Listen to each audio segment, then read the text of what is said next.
2. We're live, boys. How are we?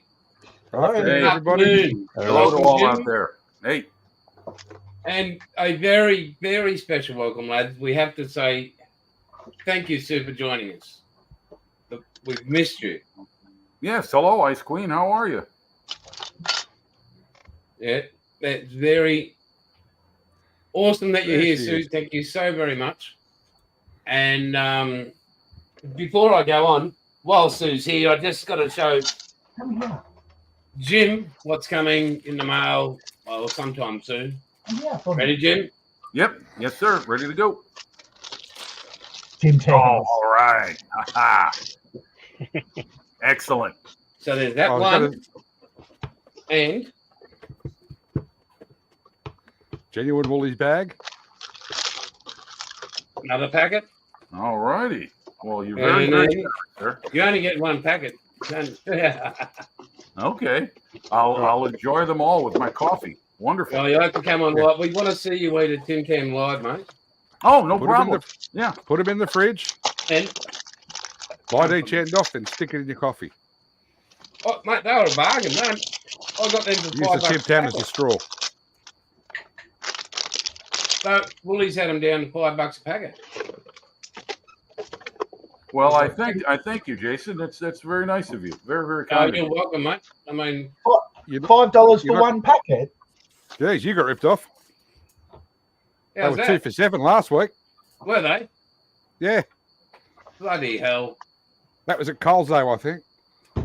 Mate, when I do get out, I go, when I'm sending my errands, hey, Bill is here finally. I go to Woolies and that's about it. Yeah. Here he is, Digger.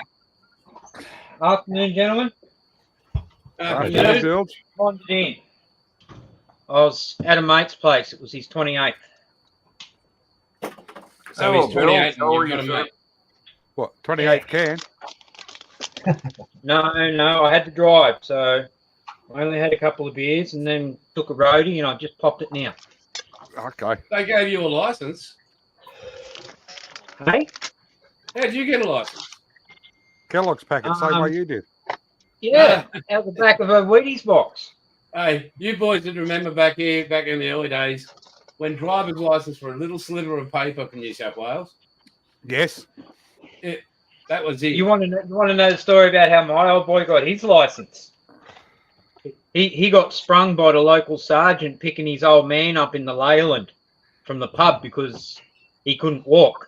What, The sergeant followed him to the pub, then followed him back, and then pulled up behind him, walked up to the old man and said, "Come get your license in the morning, young fella." There you go.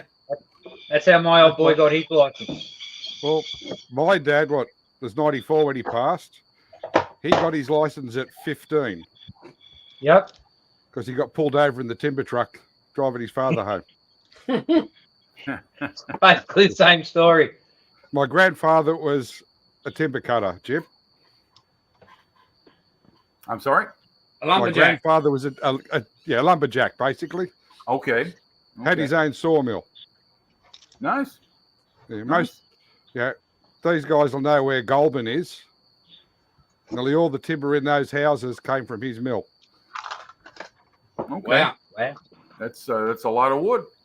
So, Jim, Yeah. when the wheel was invented, what did you all think? I'm sorry. Say that again, Jason. What was your first thoughts when they invented the wheel?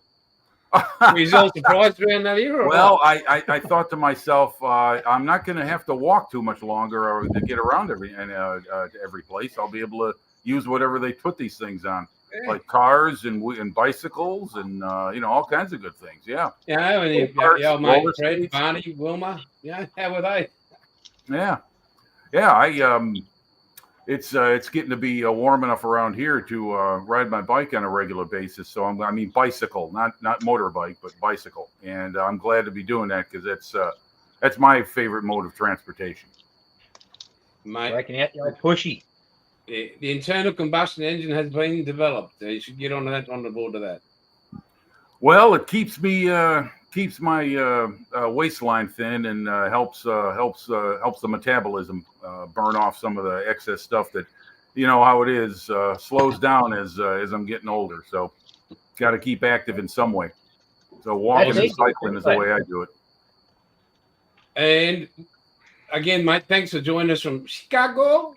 Oh, well, thank you. Hey, I was on with Peter earlier today. We had a nice chat for about an hour and a half.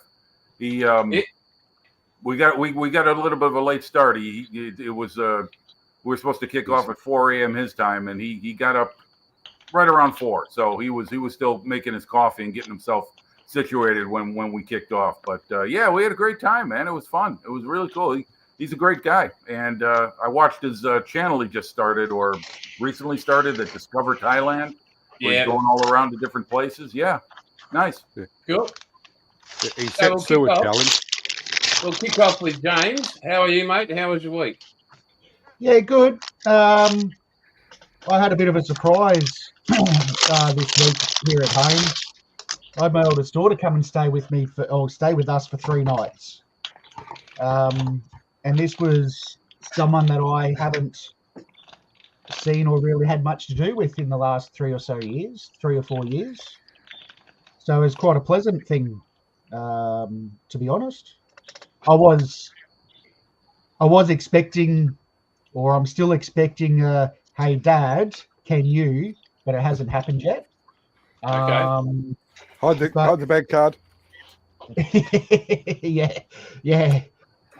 But nonetheless, it was a good few days of having her here. So certainly not the same teenage child she was the last time she was here. Because the last time she stayed here, she was an absolute brat. But that didn't show this time. So yeah. And Go for Painting's joined us. Awesome. So we should get a few more turning up. Mate, that's awesome. And that Spit's looking good, but we'll get into that a bit soon. Yeah, I was going to say, James, that's looking real good. What are you going to make yours up to be? Is that going to be an Aussie Spitfire? Yes, it will. Yeah, it will. I only painted the dark sea grey on it today. After putting on the blue tack worms, I've got a few areas I need to do a touch up. Yeah, it's coming along great. It looks fantastic. I love that. I love the way you got it patterned out with the worms. It's I've tried that a couple times, and it just, I don't know, it works, and then it seems like a lot of labor. So I usually wind up going back to freehand. I spend a lot more time doing it. It's a little bit more labor intensive that way because I have to go back, touch up, one color to another. But finally, I get it right. But I have tried the sausages, as the Englishmen call them. I've tried that method, and it's good. I just got to spend more time at it. Oh, that's it. Looks awesome. And Simon's up and on. He's got a lot of work and everything, and he's out west in Western Australia, and he's all over the shop. So it's always great when he turns up. But yeah, this is the new format kind of thing. We get as many people on as we can. And if you ever want to come on, let me know. Just email me, Sue, and it'd be great to have you on board. Paul, what are you doing there, Squire? I am building Pete's fire engine that we made him buy. Oh, that's the one. Okay. Right, very good. Yeah, that was real hard to twist that arm, wasn't it? Yeah, the Saturn V's still sitting in a box. So what have you been up to, mate? Yeah, just building the fire engine, taking the car for a good run when I can. But with double flybys on at the moment, I try to behave. Okay. Now, petrol's too expensive to waste. Only $112 for the tank. Wow. What are you driving? 6-litre Commodore. Okay. So after you started it, how long do you have to refill? Usually about 3 days. Yeah. Bilge, what's been happening, brother? Trees, more trees, rain, fencing, and I've got all the stencils done on this. Yep. So now it's looking good. up to the markings. Yep. Looking very good. I like it. Jim, Jim, you can weather it. Yes, sir. What have you been doing during the week? Well, I've got. Oh, hold on. I'll be right back. I'll bring them here. Hopefully, the light will be able. You'll be able to see what's going on. Basically, the same thing I was doing last week. If you know, Well, we don't take any notice of what you say. We just, it's great you. We don't listen to you. Yeah. Okay. Hold on. Be right back. Right. Well, we got a time out for Jim. Come back. What's happening, champion? What have you been up to? Not a lot. Had most of the family gone down Crook over the last 2 weeks, including myself. So things have been pretty quiet. Haven't done a lot of time at the bench or anything. Just trying to get through work and get everybody back up to health. So That's it. Okay. And Jim's back. He's got a light on. Is anybody home? I actually forgot to mention Thursday fan service as well. How'd it go, Bilge? Yeah, no, it cast an eerie shadow over the memorial. It was actually quite spectacular. What, you're getting affected by the burn-offs up there as well? Nah, Jim's got something. Okay, gents. Here it is. Let's see if you can see it. That's my Italian Mk C202 Folgori. I got some primer on it. I'm going to start painting it this week. Got the glass glued on and masked. See, can you see it there? Okay. Yeah. All right. That's one. Say that again real fast. I'm sorry. Say what real Say what it fast? is real fast. You're saying Here's the Achilles. Still working on this. I'm putting extra gear on the turret, and I'm going to put some on the hull and other areas. So still messing with that. Got the crew I got painted, but I haven't installed them yet. And then a real labor of love. This is the hull for the Dragon Tiger 1 that I'm doing. Here, let me get it over here. This is initial production. It's one of the first ones they made. And here is road wheels and road wheels and more road wheels. 32 in total. So you want to build a Tiger, huh? No wonder they lost the war. All those crazy ass tank designs. Let's see, what else have I got going on? What the heck? Why did I suddenly lock my brain? I don't know. Anyway, that's what's happening with me. Oh, I got the Tamiya F-14 Tomcat. That's coming up next after I finish the Folgori. So, nice. Tiger. which version? the F-14A, the one with the carrier deck with the launch set. Oh, nice.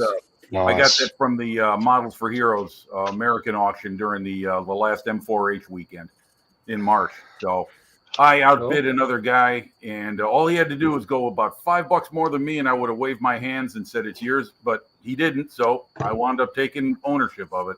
Don't ask me why. I just suddenly wanted that airplane, and being a good American, I was going to spend myself into what I wanted, no matter what. So. You've only had one video. Yeah, that's what's happening. You guys give me a minute. I'm going to go get my coffee. Oh, I got to have it at 2 a.m. You do, mate. You do. Well, as you can see, gentlemen, nothing. Oh, actually, something's happened. You can see I've managed to get the bench done on that side. I've redecorated the floor. It's still so much. That back corner cupboard over there, from floor to ceiling, is just kids. Like, literally, there's no room in it, and it goes up higher. So it's not one of those cut-off cupboards where you just got the roof and that's it. It goes up a lot higher, and it's and there's still kids there. It's unreal everywhere, but so there's that. Nothing's been done. I'm still trying to locate stuff and bringing it up downstairs to up. Business is dealing with that as well, but somehow I don't know what is happening. I've got the doctor's appointment. Hey, Scale Motomania, I have something going on in my body because I'm heading to the doctor's, and it's like I have no energy, or I have a little bit, then it's like being hit by a brick wall. Like the whole body just feels like it can't move, and it's always sore. So, not sure what's going on. But that's what the doctors to sort that out. Hey, Mick, how you going, buddy? Welcome. And yeah, so I'll find out, and I'll either keep you informed or the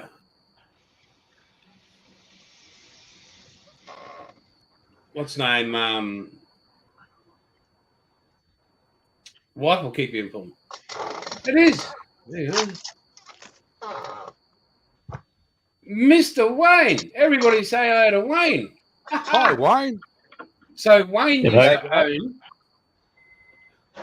used to own BB's Hobbies. Remember how I used to rave about BB's Hobbies and Wayne and all that? That's the man there.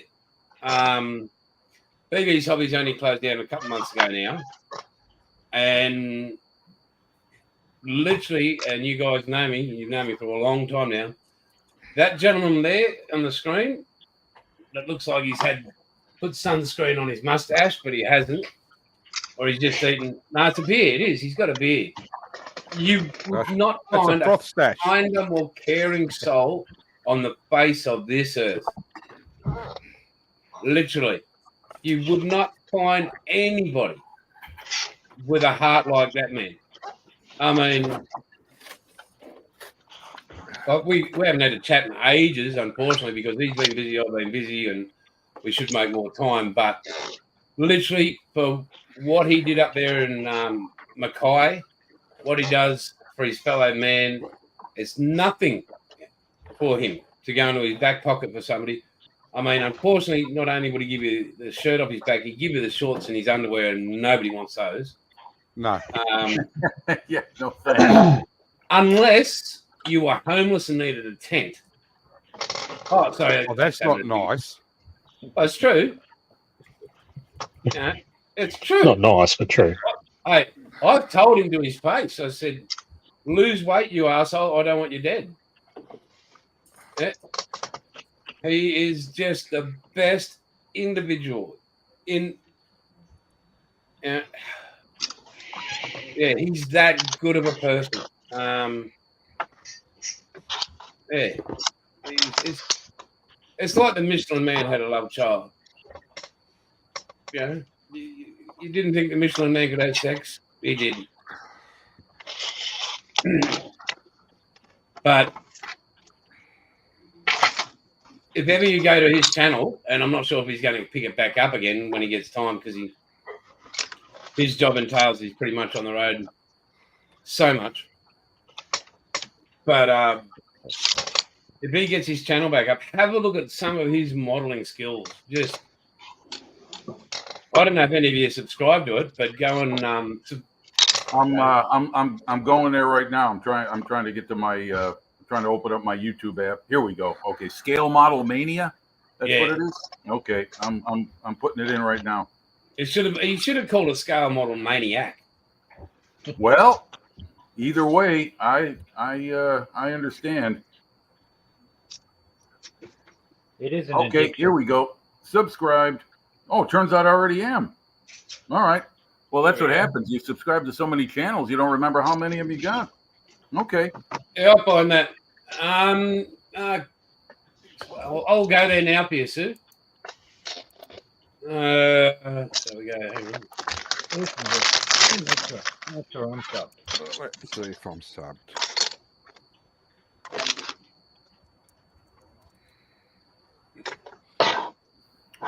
So let me ask everyone here a question, seeing I'm amongst all Australians.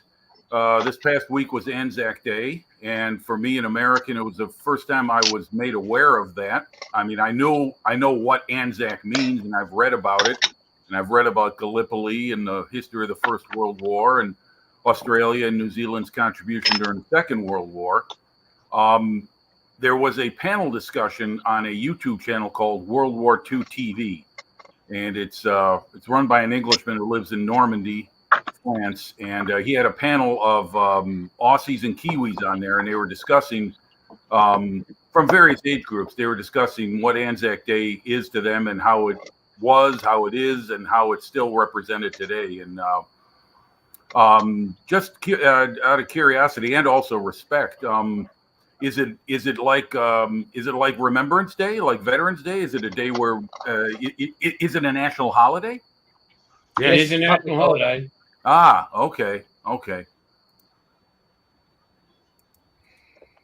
Because here at Veterans Day is a federal holiday, but like government functions are closed, schools are closed, but private businesses still run if it's on a weekday, of course. Like last Shops year, don't open until 1 Saturday. o'clock on Anzac Day. I'm sorry? Shops don't open until 1 o'clock on Anzac Day. Ah, okay, all right. So it's nationwide. It's not just the government. It's private sector as well. Yes. That honor it. Only the proper companies don't open until 1. Yeah. Well, when I was watching this show, one of the viewers chimed in with a comment. He asked about the day. Has it been commercialized like we have in America for Memorial Day, which is the last Monday in May? That's our day to celebrate or commemorate and remember those who gave their lives in service of our country and those who still continue to serve and have served. But it's been turned into a business holiday. It's been turned into a sales holiday, a retail holiday, and a hangover day, as I call it, because it's always on a Monday, and Sundays in America before Memorial Day is just picnic day, and everybody's out and about. And he made a good point that the original intent of it has been kind of forgotten. Yeah, but I'm glad to hear that with Anzac Day, it's taken very seriously by the community at large in both countries. It is taken very seriously, but our government has failed it and the veterans by allowing it to be so commercialized. So many businesses and organizations make millions and millions and millions of dollars on Anzac Day for their own benefit, and none of it gets forwarded on to any veterans groups or RSL itself or Legacy, which was originally arranged for widows. Legacy was for widows. All that's all so commercialized, and none of it's forwarded on. Yeah. Well, that's interesting. The host of the shows, and like I said, he's an Englishman, and he said that Poppy Day, November 11th in England is it's or not England, but UK. Sorry about that. Anybody from the UK, pardon me. That it's like, okay, everyone wear their poppies. Well, maybe some want to have Remembrance Day in a different way than wearing a poppy. But that's we have a similar thing. November 11th here is Remembrance Day for us as well. Right. Yeah, it used to be for us in America for the longest time. It was Armistice Day, and then it got changed to Veterans Day, and we tend to think of it as veterans of American veterans. When it's really meant to be. November 11th, 11th day of the 11th month at the 11th hour. The Great War ended, so it was about a global conflict. But I guess each country celebrates it in their own way. I mean, Remembrance Day in Australia, Remembrance Day in the UK, Remembrance Day in France. I don't know if they even mark it in Germany. I don't know. I don't know if that's even on the calendar for them. Mate, anyway, I wanted to get a little piece of understanding of culture. Bag. What's that? Sorry. Wombat's got a plastic bag jammed up his butt. Oh, yeah. Sorry. I'll tell you, building a Land Cruiser. You couldn't. Those things are so bleeding noisy. Every time I open up a new box, it's just crackling in my ears. Like I want to put earplugs in. That stuff is so loud. Hang on 5 seconds. First up, welcome Harry. Welcome Sir Richard. Thanks for joining in. We're up to 20 people before. I know we're doing this like thing. You guys, if you do, that's great. Much appreciated. slowly we'll get it up there where lots of people want to join in from all over the world. But Such a big place. Well, that's what I like. I was talking about that with Peter earlier today. Is like, I asked him about how he got his channel started. He told me it was basically during the pandemic. He was in lockdown, and so he decided to start doing something and got himself started. A lot of people created their YouTube channels in that period, and it was an opportunity to share. And here we are, thousands of miles apart, and we're having a chat, person to person right now. It's for me, it's a wonderful thing. I mean, I love this. This is really built up my enthusiasm and love for the hobby because I can share it instantly with people all around the world and talk shop and even just have idle chat and conversation with people. It's great. I mean, I've really become a kind of a live chat groupie. Every time there's a live chat, stalking, mate. It's called stalking. What's that, Jason? It's called stalking. I'm sorry. Say it one more time, please. It's called stalking. Stalking. Yeah. We call it that here in America too. In fact, that can be a pretty serious offense. So, yeah, I mean, I just fell in love with it. Now here I am. My mug is on television. So this is wonderful. I'm having fun with this. Oh, what you There got? you go, Jim. Pete's first ship. Oh, is that it? Is that the Cornwall? That's the Cornwall. That's the one he was talking about. He said he was trying to remember that today when I was asking him what was his first model, and he said that was it.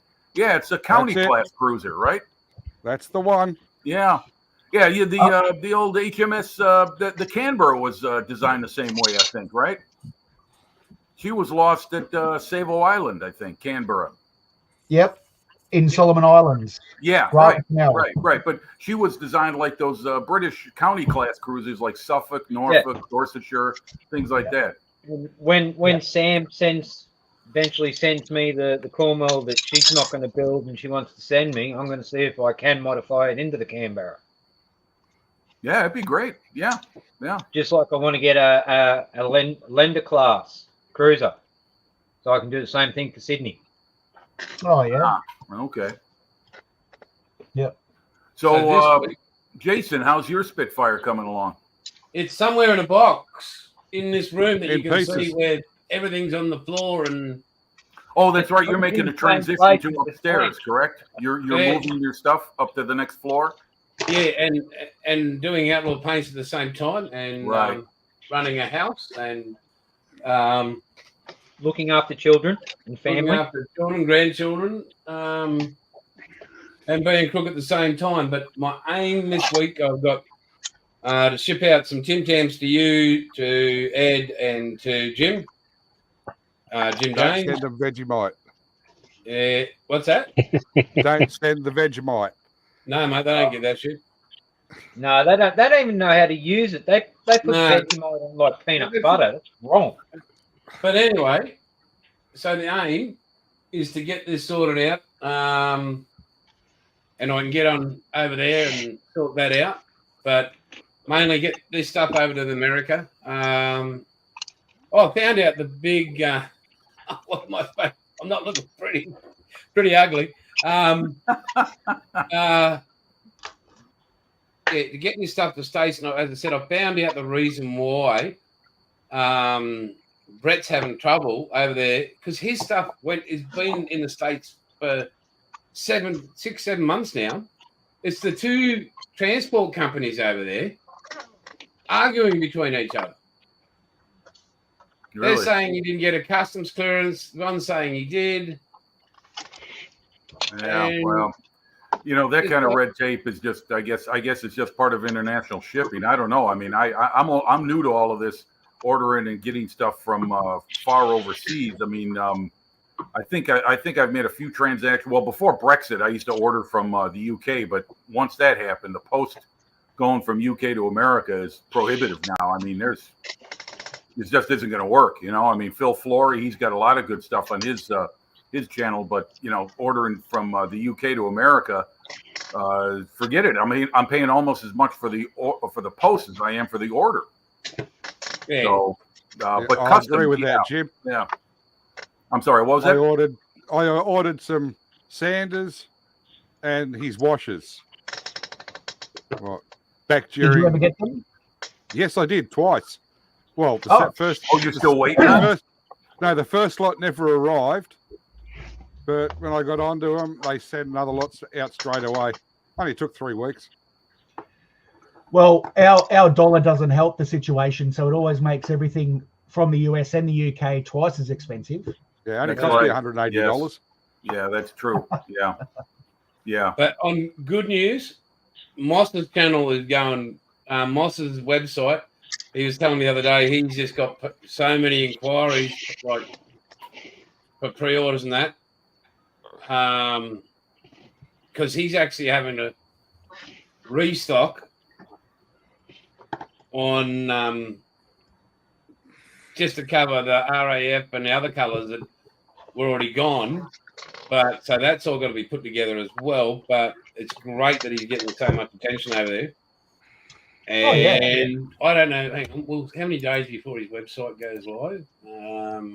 Shouldn't be long now. It was 46 2 weeks ago. Here we go.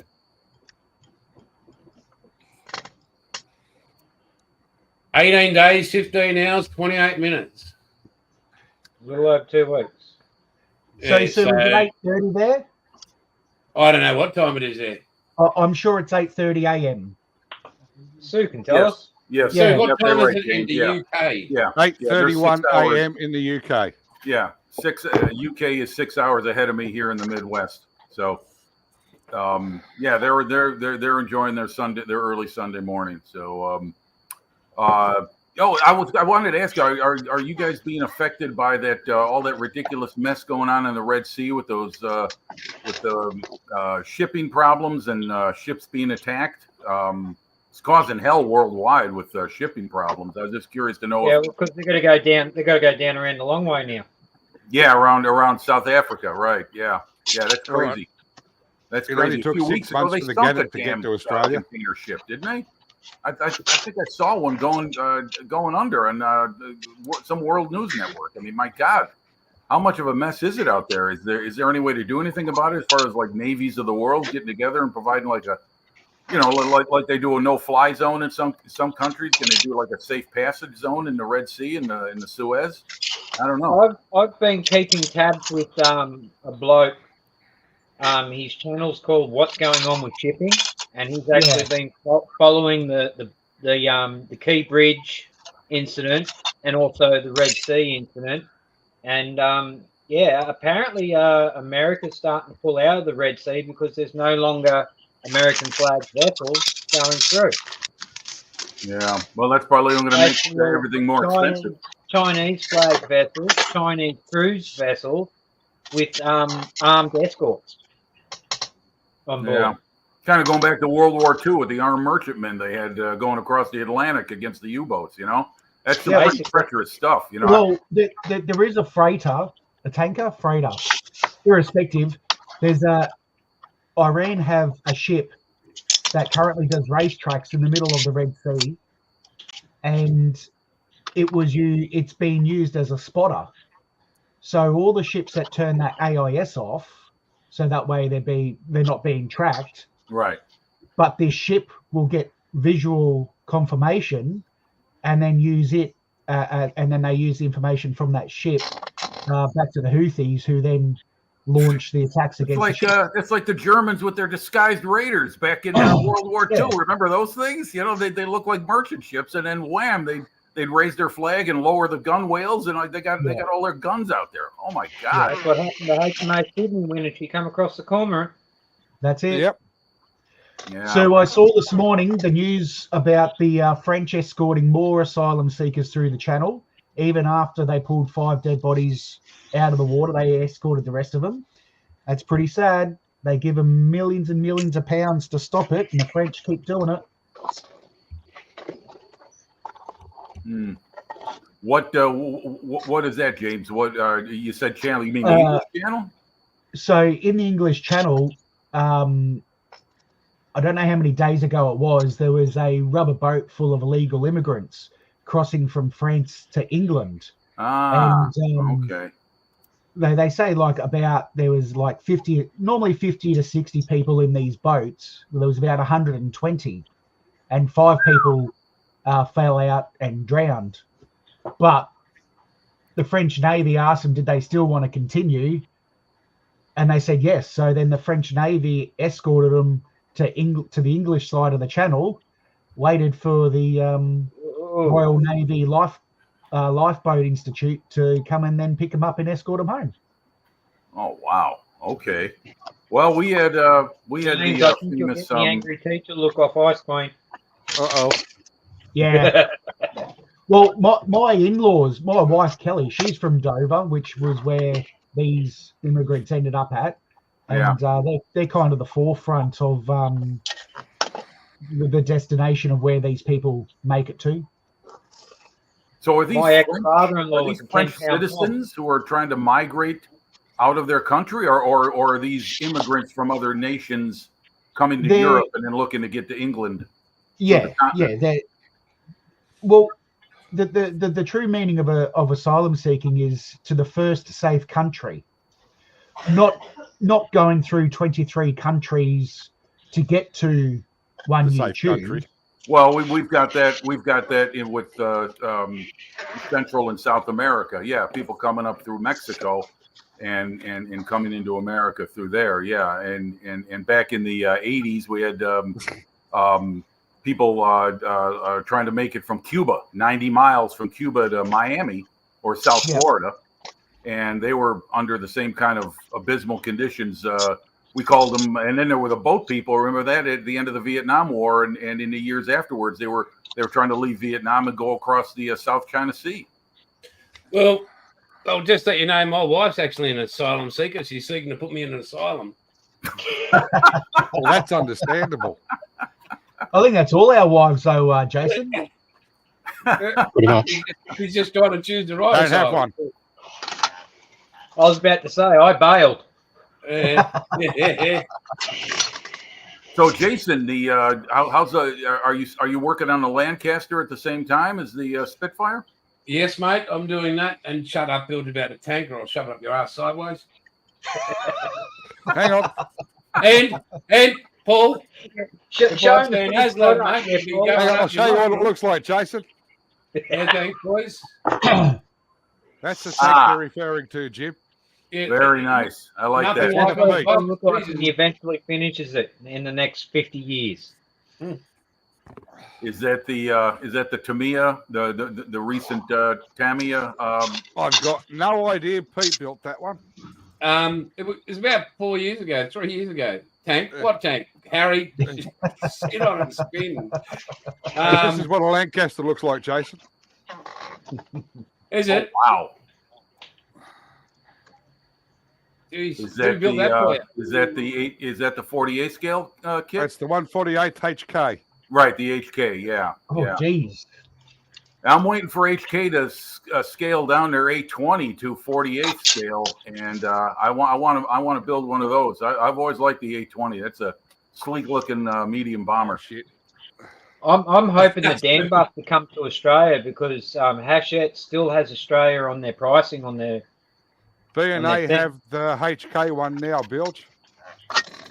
Oh, look, I've got one but there. I want that Part Works one because doing what Oh, Nigel's doing makes it look awesome. Yeah, there's one there, and there's, I think the other. What am I doing it? There's another. Oh, it's downstairs. The other. I've got two 132 border lengths. Oh, are you gonna put those in like a separate home, Jason? Two 32nd scale Lancasters. That's Yeah, one's that's going double down the to the museum in Canberra in Parangee for George, and the other one that'll be into a coffee table, built into a coffee table on its own runway and everything. So glass top. I like that idea. That's nice. That's Well, you've got the lounge room to put that in, Jason. There's enough room in your lounge room. Yeah, I do. So, yeah, that's where that'll be going. So, Or your next office desk. yeah, or my next office desk. Yeah. Yeah. I've actually started taking a couple of my smaller kits into work. You know, I've that's actually one got thing I'm sprayed having my to office. do. I got my model cabinet behind me here, and I've got about 50 kits all built, I should say. You know, I just counted them a few days ago, the ones that are done. And 50. some of them I don't mind moving on from, but I really don't know where. And then I remember there's a very small air museum about 20 miles from me. And I visited last September with a friend of mine, and they take donations of all kinds, including unassembled model kits. You can give them those if you want, but you can also donate finished models. So I'm going to contact the guy and find out if I can bring some out there to him. And you know, I've got about, I looked at what I have, and I've got about 10 or so I wouldn't mind parting company with, because I've got another one of the kit in my stash, and I know I could make a better version of it, because some of these are like 20 years old now, and you know, not as good as I can do nowadays. So some of them could be sharper. Well, there's But I one do need to like make some room because I'm getting It's maxed kind of out. like my Dragon 1700 Charles F. Adams class destroyer. You Even boys though ready? I've got a second kit, I'm not parting with the first one because I'm going to make Brizzy even better. You boys ready? Yeah. What's that, Ready? Jason? I can't see it. No, you won't It's be a able to. phone. James, you ready?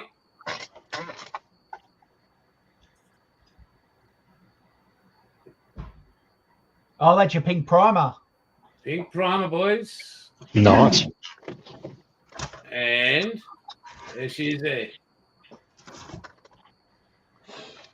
Interesting.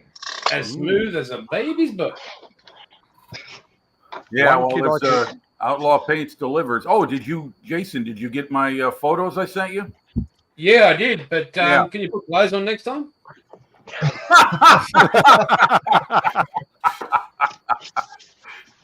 I know my mates and everything, but hey, No, the P40. I sent yes, that mate, one I did. because Very that's the one lovely. Yeah, the P40 is. I wanted to make sure you got that one because that's the one I used the Outlaw Olive Drab on. Yeah. Yeah, that's Very a nice nicely one. done, mate. Thank hang you. on, let me- I tell you what, this whole business thing, when you got all these bloody emails, you've got everything. It's just crazy. Hold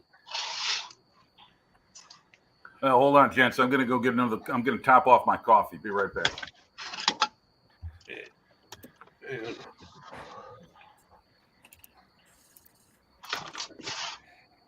Okay, I'll bring this up on the big screen, and we'll have a look at Jim's.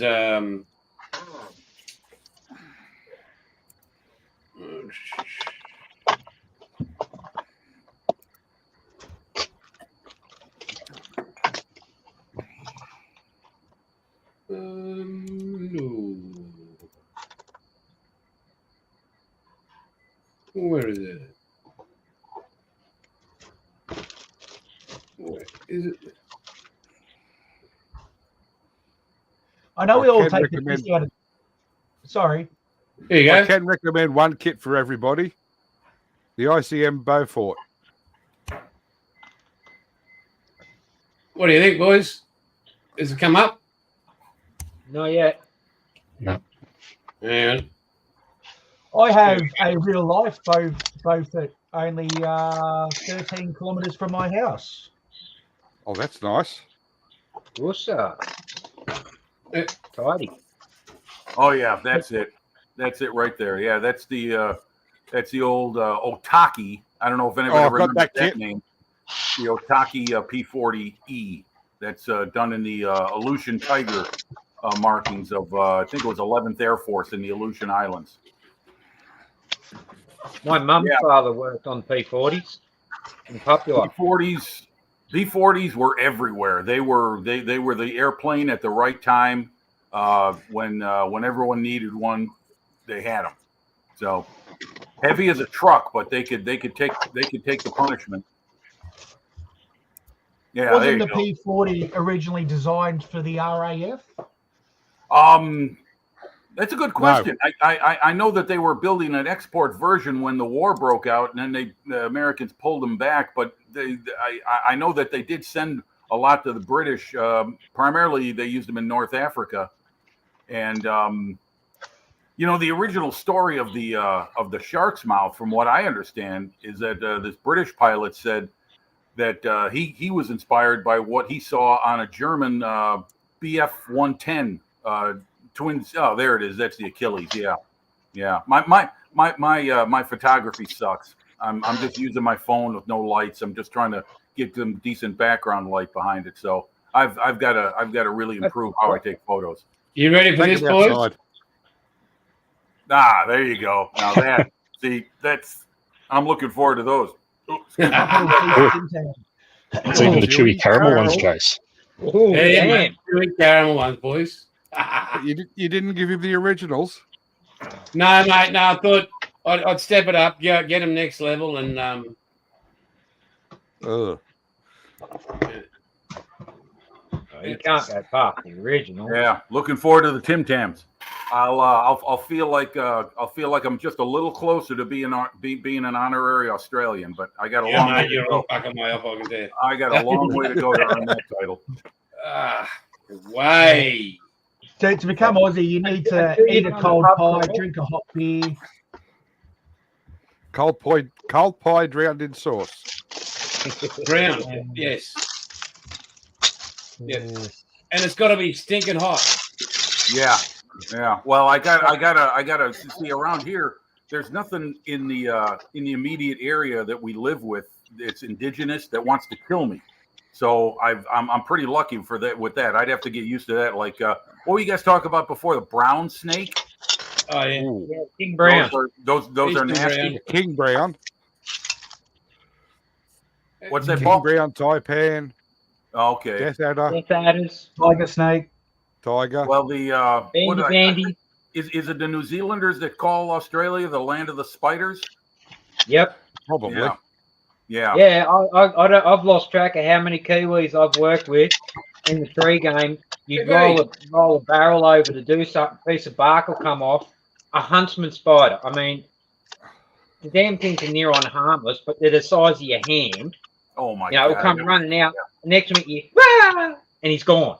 And it's just like, And they Just make a fine, very mate. satisfying sound. when you Bill, hit 'em with I a think I'd vacuum be cleaner. ahead of him. I think I'd be farther away than he was. So It is it would take me a while to get used to it. But you just act I'll be right where back. you live. So I've lost track of how many times I've been working, and then all of a sudden I feel something crawl up around the back of my neck. I'll go like that, and it'll be a huntsman, and it's just like, get off. okay. Now, what are the nasty spiders there? I mean, the ones that you don't want biting you. What are Funnel those? web. Bedbacks, Funnel web. funnel webs, What's that? Funnel What was it? funnel web The spider. funnel web. Funnel web. Okay. Yeah, you got 15 minutes. Oh, that's all? Whoa. That's it. Yep. Or there's some more slower, painful way with the white tip. Yeah. You just slowly drop away. Wow. If You, you you tell, do you you have tell to worry the about pest your controller dogs? you've got white Do the- tips and you've got kids. They're there in 5 minutes. Okay. Yeah, it's that's pretty tough. Do you have to worry about your pets coming across them? I mean, like a friend of mine lives in Alabama, and he's got a replaceable. dog, and the dog knows to stay away from the snakes because sometimes they see him come into the yard, but the dog knows not to go near him. I'm just curious. Do your pets like develop a sense toward what's dangerous to them, like you do? Bill just got dogs. So I got dogs, and we've had a few Joe Blakes turn up in the backyard, and they go off their heads, and they know, like they will let you know there's a snake in the yard, and I'd say Harry, he's more stupid than Coda. She's a husky, but Harry will go the snake. If he has to defend, he'll attack the snake. And especially if any of the grandkids are in the yard, mate, he'll bail the kids up away from the snake. Okay. But Coda, she said she's not a wimp, but she'll just howl, and the snake will just go. Yep. What do I do? Don't talk about spiders. Sue's watching. Yeah, Oh, sorry, Hey. Sue, but yeah, spiders freak me out too. I like I said, guys, I'd have to get used to it. But no, I'd love carry to go it down in there. I'd love to with visit Australia. I want to see the Australian Armour and Artillery Museum. That would be my first stop. And That's in I'd be Cairns. there like a week. Yep. And not only that, but if you go to the Cairns Museum, you'll get to see the bridge of one of the best ships in Australia. I'm sorry, Bill. What'd you say? If you go to the museum in Cairns, you'll get to see the bridge section of one of the best ships in the Australian Navy, And that is? HMAS Brisbane. Okay. All Now right. that's down the War Memorial at Canberra. Oh, it's at Canberra, is it? Yeah, not Cairns. It's at Canberra. Sorry, Cairns, Canberra. Yeah, asked about face. My bad. Same population. Well, anyway, yeah, I'd like to get down there sometime just to be there, just to say I was there. So it's talk about being on the opposite ends of the world, but I mean just the environment and everything is totally different from what I'm used to here in the Midwest. But yeah, no, the Canberra Museum's a good one too. If you get the time. Because Like the War Memorial. Yeah. I'd like to get into their storage facility. Oh, My boy went there on a yeah. school skirt, You know, and as he was a lot walking of in, people- the Centurion tank out the front, and he walked Yeah. along and he put his hand along the track of it, and he actually took footage of it. When he showed me, I said, "Do you know your pop drove one of them?" He's like, "What?" I touched the tank that my pop drove. I'm like, "Yeah, dude, he drove Centurions." He was like, he was blown away. If he had known, he would have spent more time there at the tank. There Yeah. is so much stuff at the War Memorial in the storage that will never be seen. Yeah, there's a comet in there as well. Oh, really? A comet? Okay. Yeah. So much. Yeah, it's unbelievable what they hold in there that'll never come to the public view. Yeah, there's a few events held here and there in across the states, but it's there isn't too much in Illinois. If there are smaller events, and there's a few museums here and there. The big ones are like the Aberdeen Proving Grounds in Maryland, but that's kind of tough to look at because what they do is they park these really nice vehicles. They got nothing else to do with them. They leave them out in the elements. And Maryland is a pretty humid, rainy climate, and so what the hell is that? That's a spider. It's a funnel web. That is an Australian funnel web spider. Whoa! Right, so Sorry, sir. How big is that thing compared to, say, my hand? That's about in scale right now, depending on what That's size about your screen you're hand. using. Wow. No, thank you. Well, if you want to see me Okay. run Hey, Plastic screaming. Monkey.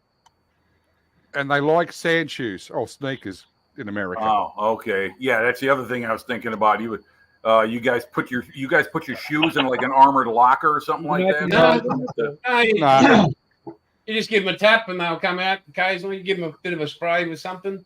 Yeah. And just remember the funnel web can jump. Yeah, Oh, that Jesus. we've got What, it's like what is this thing like a bouncing Betty? Comes out of the Yeah. ground and grabs you by the throat or something? My goodness. It actually pulls a knife. Wow. Okay. Well, And I'll tell you what. King Brown, I'll come up with a suit of armor, and then I can come to Australia. That's what. the King Brown will chase you as well. Oh, the brown snake. Yeah, Yeah, King they Brown. chase It'll chase you. And Wow. Plastic's here. Woo! And his All channel. right, Plastic Monkey. Hey, how We you all doing? know he's building some awesome crap. He's just going hard. Well done, mate. He Yeah. Plastic And Monkey. not so he much likes is going his, on upside down anymore. That's because he's Plastic putting Monkey likes bread his in 30-second instructions scale up right stuff. He builds a lot of 30-second scale aircraft. Hey, Bill, God. can you send me those photos of you with that big carpet baggie you're carrying? Oh, not Just the python. email it to me, and we'll share that. now. Which one? The biggest big one. The biggest one? You mean the one I found at work? Yeah, that one. Yeah. Oh, I'd have to. It's just a YouTube short. I'd have to send it to you because I think I've deleted all of those except for what's just on YouTube now. Hey, Jim, Yes, sir. Now these snakes that he's going to send you that he's holding from up trees on roads. He just picks. Bill just picks them up.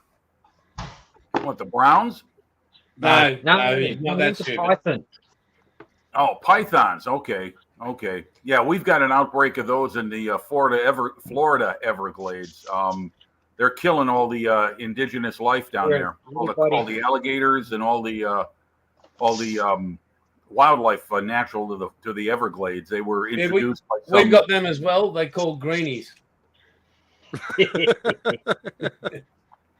Okay. Okay. So the Greens Party, like they want to save the earth by stopping everybody to fart. Like they're just useless.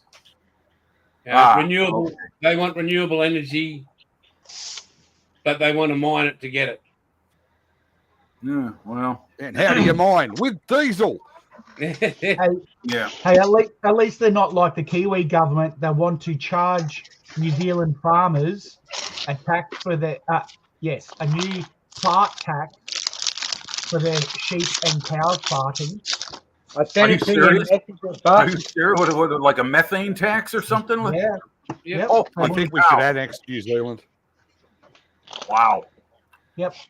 Well, I don't know how this whole thing started with the anacondas down in Florida, but someone must have brought some in because that's a huge black market in America. Is I blame Alice Cooper. Exotic animals, and they're being turned in all the time. I mean, people have got. I mean, my goodness. I can't think of anything off the top of my head, but anacondas is one of them, and they've gone crazy in the pythons. Pardon me, anacondas, pythons. I'm sorry. They've gone crazy down in the Everglades, and it's a serious population issue because, like I said, they're killing all the indigenous life down there. Someone probably had one at home. It got pregnant. It got too big. Yep. Right. Yep. And There then you go. all of a sudden they have 36 little baby snakes, and they're going, "What do I do with them?" Oh, I'll let them go in the wild. Yep. Then those 36 snakes will breed another however many, between 10 and 60 eggs, and it just escalates from there. Yeah. Well, we also have that with again, James? with plant life. A lot of foreign plant life has been introduced, and even here in the Midwest, a friend of mine who's very much into gardening and plant and biology. He's pointing all this stuff out to me as we take walks sometimes, right out here where I live, and he's like, "Yeah, that's not indigenous. That's not indigenous." And some of these things start taking over the wildlands. Endemic. It's crazy. It really is. It's Correct. incredible to see how this stuff takes hold and starts invading and taking over. It's unbelievable. Oh, we've got some lovely plants here that the British brought over with them, and now they're almost become naturalised because they're so much of a pain in the rectum. The breadfruit, that's the one I think of. I think of that breadfruit thing from Tahiti. Remember that? That was on the Bounty. No, it's Camphor Laurels and Lantana. I'm sorry, what was that, Bill? Camphor Laurels, Lantana, and Privet. Oh, those are different. Those are plants that are now firmly established in Australia. And rabbits and foxes. Oh, I did want to ask you guys, with all these problems of transportation and getting stuff from abroad, seeing Hong Kong models is right there in, Hong Kong. Do you guys have any problems ordering stuff from them? Is there any issue with stuff from China or any of the Eastern model manufacturers, like from Japan, China, or Hong Kong, or anything like that? Haven't tried. The UK and US first. You just order direct from the hobby store, mate. Yeah. Well, what I mean is, do the distributors themselves in Australia have problems with getting it from those countries? Australia is a small market compared to a lot of other countries. Really? Because I'm sitting here with 5 guys who build models in Australia right now. Yeah, we're the last on the list. Good modelling community. Yeah. So when I started, got into this with Outlaw and getting to deal with distributors and importers and all that sort of stuff. So it doesn't matter who you are as an importer in Australia, model importer or whatever, hobby importer. Australia, say you've got Tamiya, you've got Hong Kong, you've got Airpix, you've got Italieri, whatever. Australia is allocated a certain amount. Okay. Before we get that amount, the rest of the world gets theirs, and it's if say there was 10 models for everybody, and Australia was allocated 2, but the rest of the world wanted 10, then we'd have to wait again. Oh wow. We Like with are the the FX half end of the 124 world. Spitfire. Yes. Oh, Jason's came from Germany. I had the first one in the country only because I bought it from Hornby itself in Margate and brought it back home with me. You mean the 24 scale Spitfire? Yep. Yes, This one. one of those. Ah, there it is. Yeah. I was over there and seeing the in-laws in Dover, and so Margate's only a 40-minute Right. drive up Yeah. the road. That's right. Yeah, and, they're right there. it was like, I'll take one home. It was cheaper for me to buy it there and bring it home in my suitcase than what it was to buy it back here in the country. Oh, I bet. Yeah. Yeah, I'm sure. Yeah. Yeah, That's a German Spitfire. That looks great. Awesome. Yeah, I've heard nothing but good about that kit. It's a great kit, but I had to get it from Germany. Distributor. Because you bought Jason one, didn't you? Yes. Yep. And I too bought Jason one. So he's got no excuse. I don't know where it came from, but I know when I bought that one, it came from Perth. So I don't know where it came from before that. Yeah, I got mine on Amazon. Oh, I didn't. I think. Hey, anybody looking at the comments? You see what Plastic Monkey's telling everyone? He got from China free postage in most cases. Really? Yep. Yeah. For me, China is a very expensive deal. That's because you're in America. Yeah, I'm guessing They so. don't like yeah. you. Hey, well, it seems like if it's not the Soviet Union, which is now Russia, it's the Chinese that we Americans are always butting heads with. So I guess it's just a hangover from the war. How long is the postage, Plastic? How long does it take to get to you for free postage? 31 pounds. That's a great deal for that kit. I know the one he's talking about. I've got it myself. So that's about maybe 80 Australian dollars, maybe between 70 and 80 Australian dollars. No, it's about $62 roughly. Yeah, it's about. I'm guessing it's about 45 American. Maybe I'm not sure what the conversion rate is, but 31 pounds. That's for free postage. That's a great deal. I'll take that any day. It is $59.99 Australian. I ordered this from Metro in October last year. Ah, the Gannet. Gannet. Okay. Yep. And it only arrived in March in Australia. Woo. Wow. Yeah. Holy cow. But Red Reel have made decals for it. Yeah. Oh, you guys, I meant to ask you. You guys know the Australian modeler Brett Green, Hyperscale?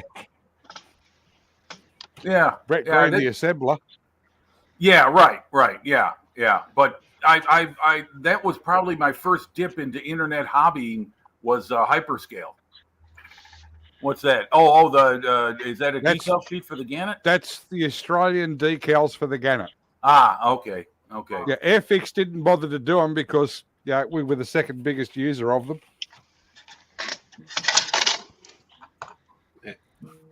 So I had to wait.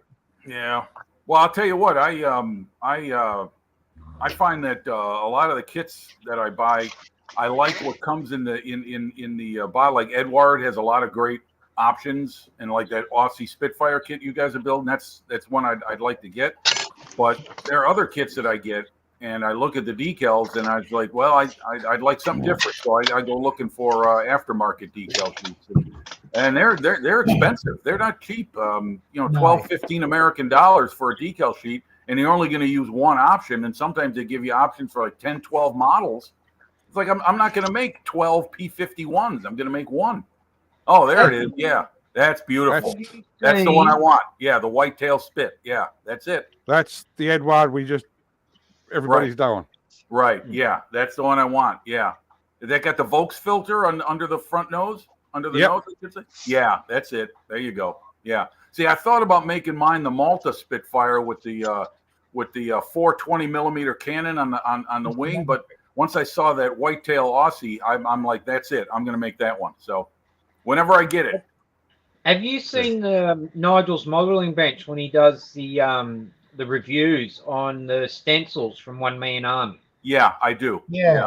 Instead of using the decals, you get the stencils, and you can actually spray them on, and it's like pinky dye. Yeah. Yep. I notice he does that mostly on large scale kits because it it's seems all like that's all he 132nd does. and 124th. Yeah. I couldn't see doing that on a 48 scale, like a Spitfire, for example. I mean, they look great. There's no doubt about it. But it seems like a lot of labor to go through. And I don't know. I mean, I honestly, I might give them a try one day. But, you know, for the size I build of aircraft, which is 48th, maybe if I do like a Flying Fortress or a Phantom, you know. Yeah, well, something see, like I've got the 132 Phantom and the 132 Pig, the F-111. Ah, the F-111. Okay. You I've guys got call it two the Pig? 128 scale F-111s. Say again? You I've guys got call it the two- Pig out there? I've got two 48 scale F-111s. Look, Okay. Tom's here. Hi, Dom. And M27 official is here.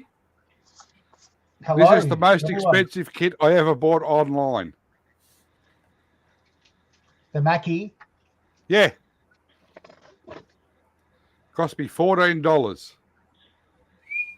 Damn. That is that a How'd Strike you Master? survive? No, it's the Mackie jet trainer that we used in Australia. It's Italian. Oh, it's Italian. Okay. And at the time when I was doing my apprenticeship at Hawker de Havilland, we were Gotcha. doing the life extension of these things. Yeah. Ah. Well, Was I'll it tell you what, MD? you built some awesome models, Paul. That's Oh, thank you. You have one hell of a collection. I can see you're a very industrious modeler. Well, there's 147 aircraft in this shed. Woo-hoo-hoo. Holy cow! You got me beat by 100. Not only that, but I love the photo of his helicopter for Sue's build that he photographed, and it actually looks like the damn thing's landed in his backyard. It's awesome. Well, that's yeah. I've done a couple helicopters in my day, but I haven't done one in a long time. They don't do a whole lot for me.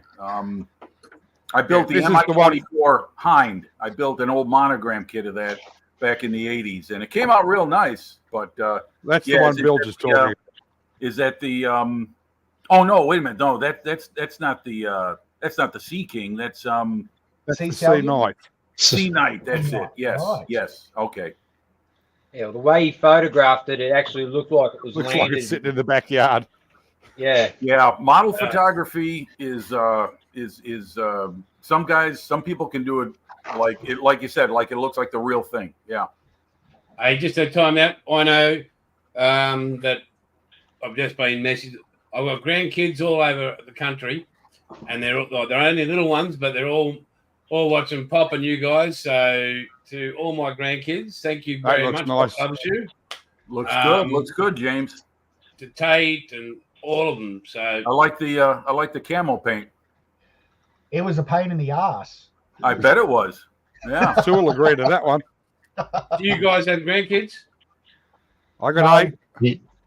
Got one. Yeah, say hello to them because I know, as I just said, mine are watching and Mine Hello, aren't. hello, everyone out there. Resident all American over the here. country. So Pop This loves is us, the hardest so- kit I had to find.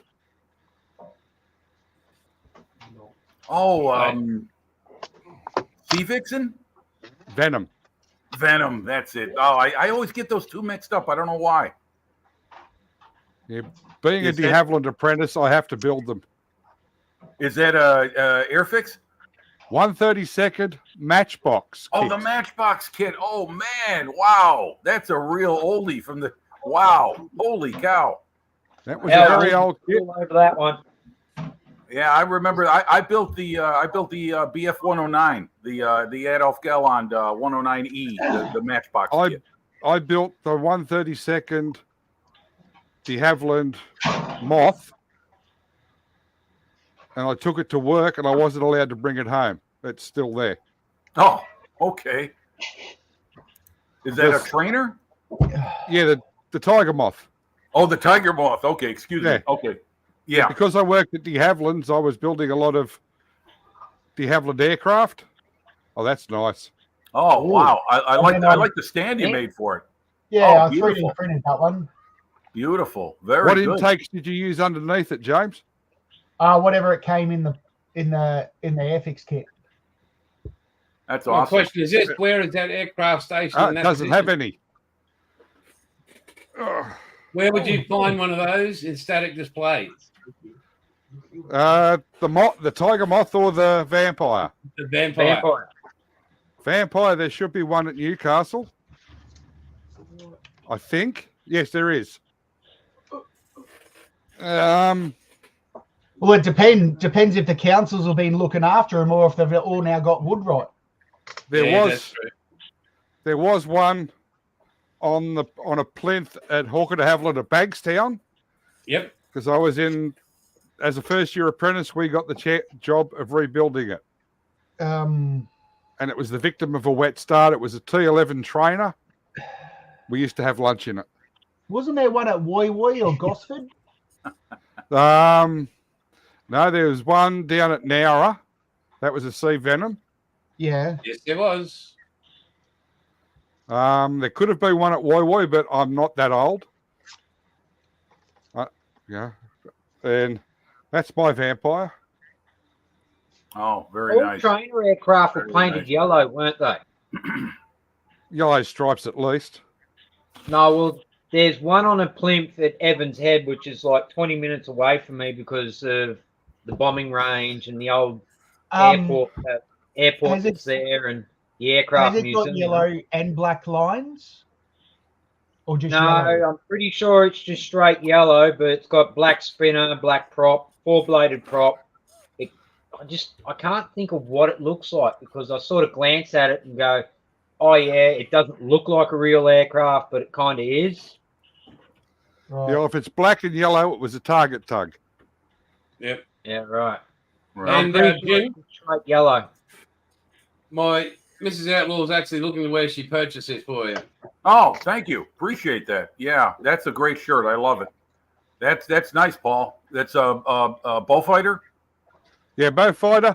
And the funny thing about our target tugs, they were still armed with 4 50 cal Brownings. Oh, they didn't take them out. They No. left them in the airplane. They left them in just in case the other guys got too close. Oh, okay. Huh. Give him a All warning right. shot. Please, back off. Yeah, back Yeah. off, you're getting too close. Right. Yeah. Yeah, I'm Yeah. a bit of a bow, I like that black and yellow pattern. I'm a bit of a bow fighter nut. I've got 5. Oh, that's great. I love that airplane. I've got the Tamiya 48 scale kit. I want to turn that into. They a, are the Tamiya kit. They're the best Yeah, a friend of ones out mine. there. You know, that's what I meant to. Oh, he I can't get it now, but he built that same kit. A friend of mine did in Aussie markings with the foliage green, Oh, wow. and it looks awesome. It looks great. Hey, Wombat, your books, mate, are they all military there or? What, that one? What, all well, these ones? Yeah. Yes. Is that, I think No, Jace, they're a combination of photography, Lego, military, a bit of everything in there. And did Jim get hold of you or James from the States from Restorations about his photography and that? Yeah, he did. There's been a bit of I'll a be back and back forth in a communication moment. between us. So Yeah, mate, he's such a lovely guy. One of the best books I've ever read. Wait, see, has it got pictures in it, has it? No? Yes, I read the back of it. Well, I had to go there, Bill. what does Yeah, the story? lower decks, mate. Bilge, That's why they made pictures on your instruction manuals. Bilge, what's the story behind the scrap iron flotilla? Is that an Australian? Yep, basically Eagle Squadron? because we were basically working with hand-me-downs that we held together with Scotch tape fence and wire and chewing gum and lots of flipping hope. Was this post-war or talking Second World War Navy? Second World War. Okay. So basically, you know, when you hear the stories of our plucky little ships doing what they did, they were doing it basically, you know, on a wing and a prayer. It was either get in, get it done, or go to the bottom. Yeah. Well, I'll tell you what, I can understand if there is still tension between Australia and Japan over what went on during the war, because I've read and follow a few Australian military history channels and what went on in New Guinea and in the Solomons when the Japanese first came down there in early '42. Yeah, I could see that, and you guys are part of the Putt-Putt Railway too, right? It was, long story short, it was a bar fight, pub brawl, basically. It wasn't a battle; it was a running pub brawl. Yeah, but they Battle of Brisbane. executed everybody. They beheaded these guys when they captured them. They were military prisoners of war, and the Japanese never looked There's thought about things that. that could happen, like, you know, some of the things they did to wounded soldiers that were left behind because the medical staff could not evacuate them. Right. You don't want to know about because it's horrific. Yeah. No, I'll tell you what. If I had the choice, I'd just put me out right now. Just put a bullet in my head, or leave me with a gun with one bullet in it. I'll blow my head off. I don't know. I mean, I'm talking now through the prism of time, but I mean, I couldn't imagine being put in that position. But what I'm saying is that, you know, I mean, like Japan has kind of a rough relationship with a lot of its neighbors, China, Korea. I was just reading this book about monuments throughout the world in different countries around the world and what they mean, and they're all centered around World War II monuments. And there's a few of them that are pointed right at Japan from her neighbors, like Korea and China. And I was just curious: is there are tension? Is there tension in relations with Japan and Australia, or is that kind of cooled down as the decades? I think there's more tension between us and our indigenous. And then after the punch on, it's over. So you shake hands and you move on. And you buy each other a drink. Yeah. Okay, well, that's good. That's a good spirit. Yeah. Like If you get really bored, Jim, look up the Battle of Brisbane. Battle of Brisbane. Yeah, that's a good one. Shit out of you Americans. Yeah. Okay. Well, the only one I know of is, of course, the raid on Darwin in February '42. That was the first carrier raid, and that's the only thing I know of as far as like a direct, contact with the Japanese actually intruding on the Australian mainland. But Battle of Brisbane was. I also know about, what was it? There was a prison break, wasn't there? No, it was Battle of Brisbane, mate. Battle of Brisbane was between the Australians and the Americans. Oh yeah, now I know what you're talking about. Okay, yes. Time out.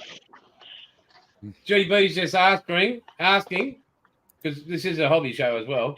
Oh, okay. How do we all find HK models to build? Are they good kits or not? Me personally, I am not a great fan.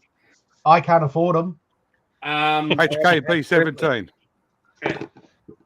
I have That's nice. built. I like that. I like that, Paul. I like the way you varied the finish on the surface. I'm sorry, Jason. Do not put the Eduard kits inside it. Yeah, we mentioned that. But I found their detail was lacking. But this might, I don't know what they're like now, but I'm going back 4 years ago. I found their detail lacking and their fitment. Well, apparently the guy who does HK models is very good friends with Nigel now. Oh, very good. And Nigel's been sending him all the corrections. Oh, good. Because they needed it. Well, Nigel's an engineer. I don't think he can ever shake that that engineer's eye for precision. Yeah, I know that feeling. Especially when you're paying top dollar for a product.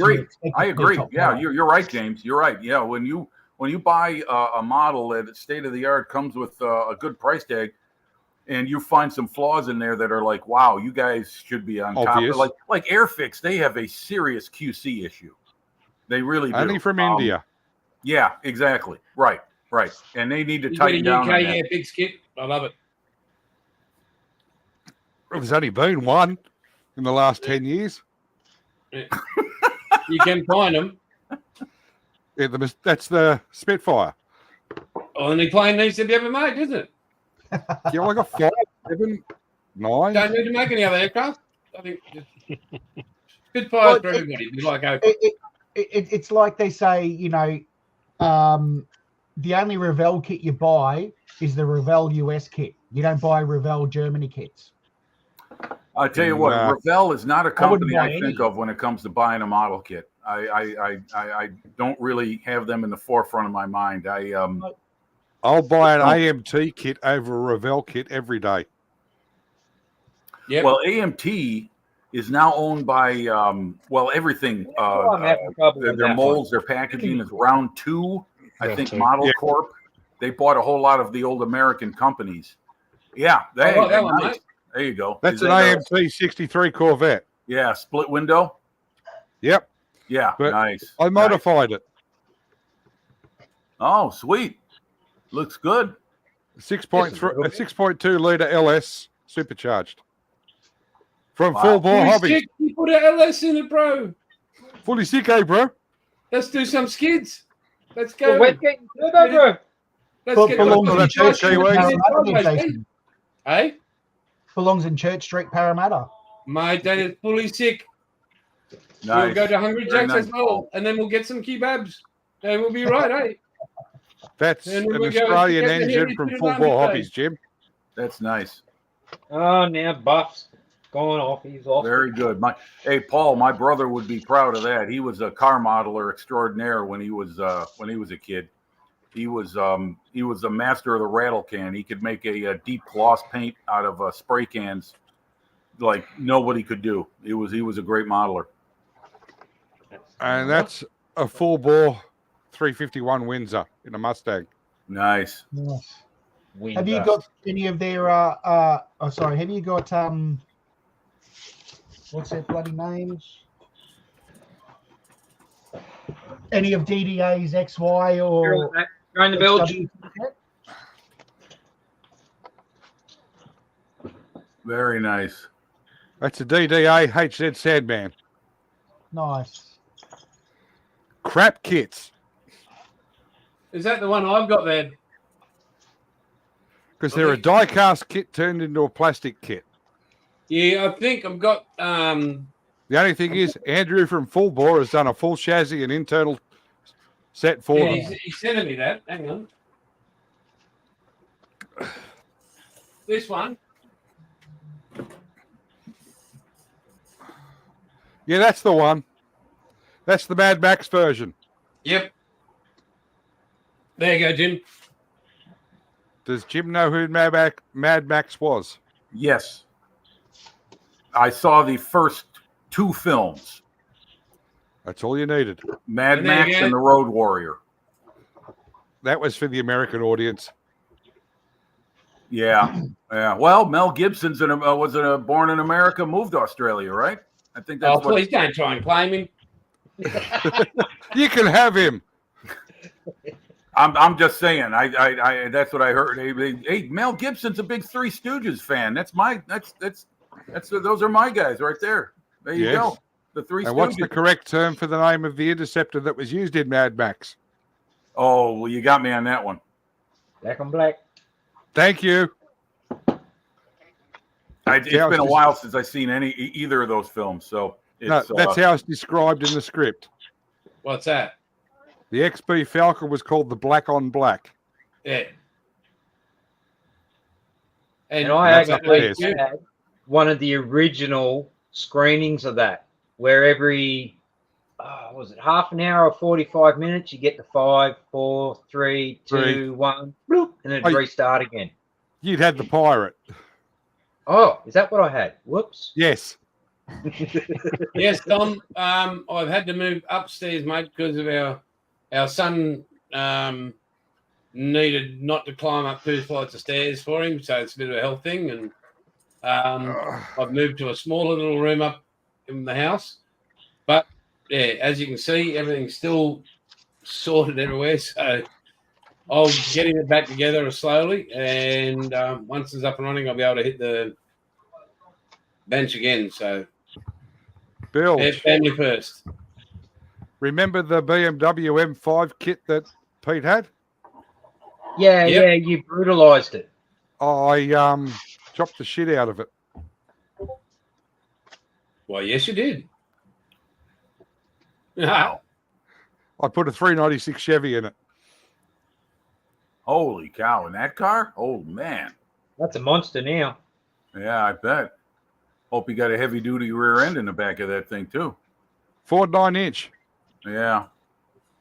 Oh wow. Yeah, Big but yeah, money. it won't make any good. Sorry That's about still that. laptop. I believe right now that Pete is on my website, and I've got somebody right now from New York, United States. What, doing some shopping? New visitor from Chiang Mai, Thailand, and new visitor from New York, United States. All right, tell him to get off like you told me. Yeah, but you keep sending photos that I don't really think are appropriate. What, like this one? Yeah. Oh, look at that. That's gorgeous. Oh, that is so sexy. Hang on, just let me screenshot that and go get a hanky. That is nice. Just use your sock. Interesting that's Just borrow, story behind this. Hibbo's. I bought the It car might bite me. from a Sydney Motor Show. It's a 1/18 diecast. Yeah, I was going to say that's a pretty big model. Yeah, I was about to ask what the scale was because it looks bigger than 25th. That's Yeah, Aussie 188. muscle, my friend. At least with the VK I own, I can walk over, put the key in the ignition, turn it, and it starts. Nice. Damn it. Nice. I'll tell you one thing. When I first saw Mad Max, I saw it in like 1981, 82, and I remember looking at the cars. And I was like, "Hey, they drive the same way they do in England." Hang on a sec. It's right-hand drive, and I was like, "Oh, okay." I really thought the only place in the world up to that point that did it was the UK. No, mate, no. Where do you think There's we other came from? countries beside the USA. Yes, crazy. Yes, you're right. Yes, I'm learning that. That's what the internet does for me. Opens up my eyes to the world around me. So, but I remember the first time I saw. Like when I was went to the totally surprised when Philippines. I first saw it. I spun out when I got into the passenger side of the car, and I'm like, hang on, this is the driver's side for me. What the fuck's going on? Yeah. Yep. That Well, blows isn't away. it, But the first time I saw the left-hand drive, I'm like, they're on the wrong side. There's something wrong. Yeah. They got right-hand drive in Japan too, I think, right? Yep. Yeah. Yep. Yeah. Well, I like the scene in Crocodile Dundee where it's like, no wonder you have so many accidents. You drive on the wrong You're side of driving the on the road. wrong side of the road. We have so many accidents here because people drive like idiots. That's why. That's why insurance rates are so damn high. You don't have to have anything to get a driver's license. My goodness. You're like 16-year-olds driving America. Yeah. I got my driver's permit when I was 16. Yeah. Right. Well, there's Hang your on. problem. Hang on. Oh, Oh, there black. it is. There's the Black there's on the black. part. Yep. That's it. Yeah. Now, yep. There it is. So what was that thing? What was that thing designed from? What was the original car? XB Falcon. A Ford? Yes. Coupe. Okay. With a Monza, what they called the Monza front end. And a Yes. piece from here and a bit from there. And a supercharger that didn't work.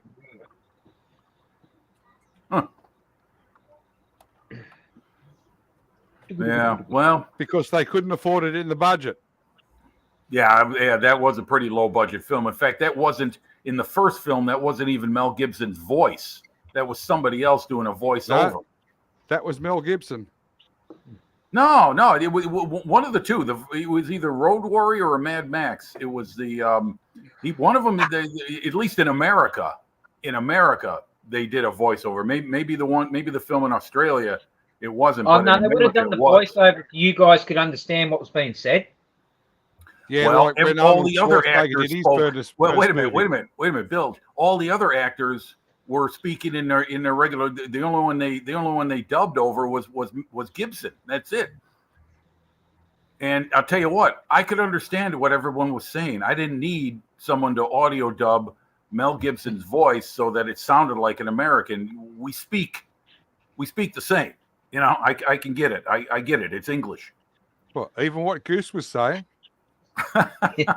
No, not entirely. Now you want to talk slang? That's different. Now I'll tell you what. When I was a kid, I used to watch Dave Allen at Large. Oh, Christ! Yeah, and the jokes he told, none of us kids got. We didn't get it. And then a friend of mine's father was born in Ireland, and he moved to America. In fact, his son, my friend, was the firstborn here in America. Anyway, his dad would laugh his head off, and he said, "Don't you get it?" And we would say, "No." No. He's like, I'll tell you another time. But it was all the slang. We couldn't pick it up, and the way they hey, spoke. JB. Thanks for joining in. See you next week. 11 o'clock next week, too, on a Sunday, our time. Hi, James. Another James. They're everywhere. Yeah. You got a collared shirt on you, Credden. Who? You. Yeah, I've only had it on all day. You look like you're ready to go to the office. No. Is I that only what all had good two models collared wear? shirts, and one's got Brock written all over it. Is that your formal shirt? Yes. I'm going somewhere special. It's got Brock 05 over the heart. Yep. You should see what he's done with his socks. Nah. Don't wear them anymore. No, You you can't, bought they're them, all haven't you? decent. Haven't worn shoes since I retired. And my darling wife has the same problem. She's, oh, you put shoes on? I said, that's what thongs are for. I got a dress pair of thongs. Yeah. You guys wear Crocs out there? No. The yuppies do. That must be something here. I don't have a pair myself, but I see a lot of people wearing them. They look like they're pretty comfortable. My sister They has look like a pair. shit. Yes.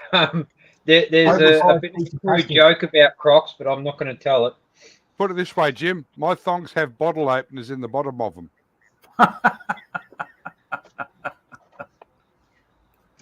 You know, remember how you test a good thong if you had cat's heads and they went through it, they were too thin. That Yep. That was the time to get a new pair. was the time to get a new pair. When they Ah, started yeah. to melt when you There you cross the go. road. Yeah, Is that if you don't stick to the road, that's another one that was good. Is that a Remember cockadoodle, those, James? Mini Labradoodle. A labradoodle, okay. Remember Or a those cockapoo, excuse me, That's cockadoodle. What the hell, it's a pretend bloody me. rooster. Yeah. He No, couldn't get nice a dog for a dog. man. Nice dog. Goof. Come on. Goof. Up. Come on. Up. Come on. Hey, Oh, big yeah. Yeah. Oh, where's the other one? Sweet Poochie. girl. Yeah. She's already had her 5 seconds of fame. Oh, okay. Yeah, I one thing I do is I volunteer time at the local animal shelter. I walk dogs that are awaiting adoption, and it's great to spend time with them and give them some time outside. It's wonderful. So, They haven't picked you up either yet? pardon me? Haven't picked you up Come on, man. Up you go. when you've been adopted. Oh, no, that was in I 1961. got my dog already here, but I tell you what, every time I'm there, I see at least 3 or 4 I'd like to take home with me. So I've always loved doggies. We always had a dog in our family, so it's just a regular friend for me. So good one too. Yes, I couldn't do that, Jim. Otherwise, I'd bring them all home. Yeah, I know what you're saying, Paul.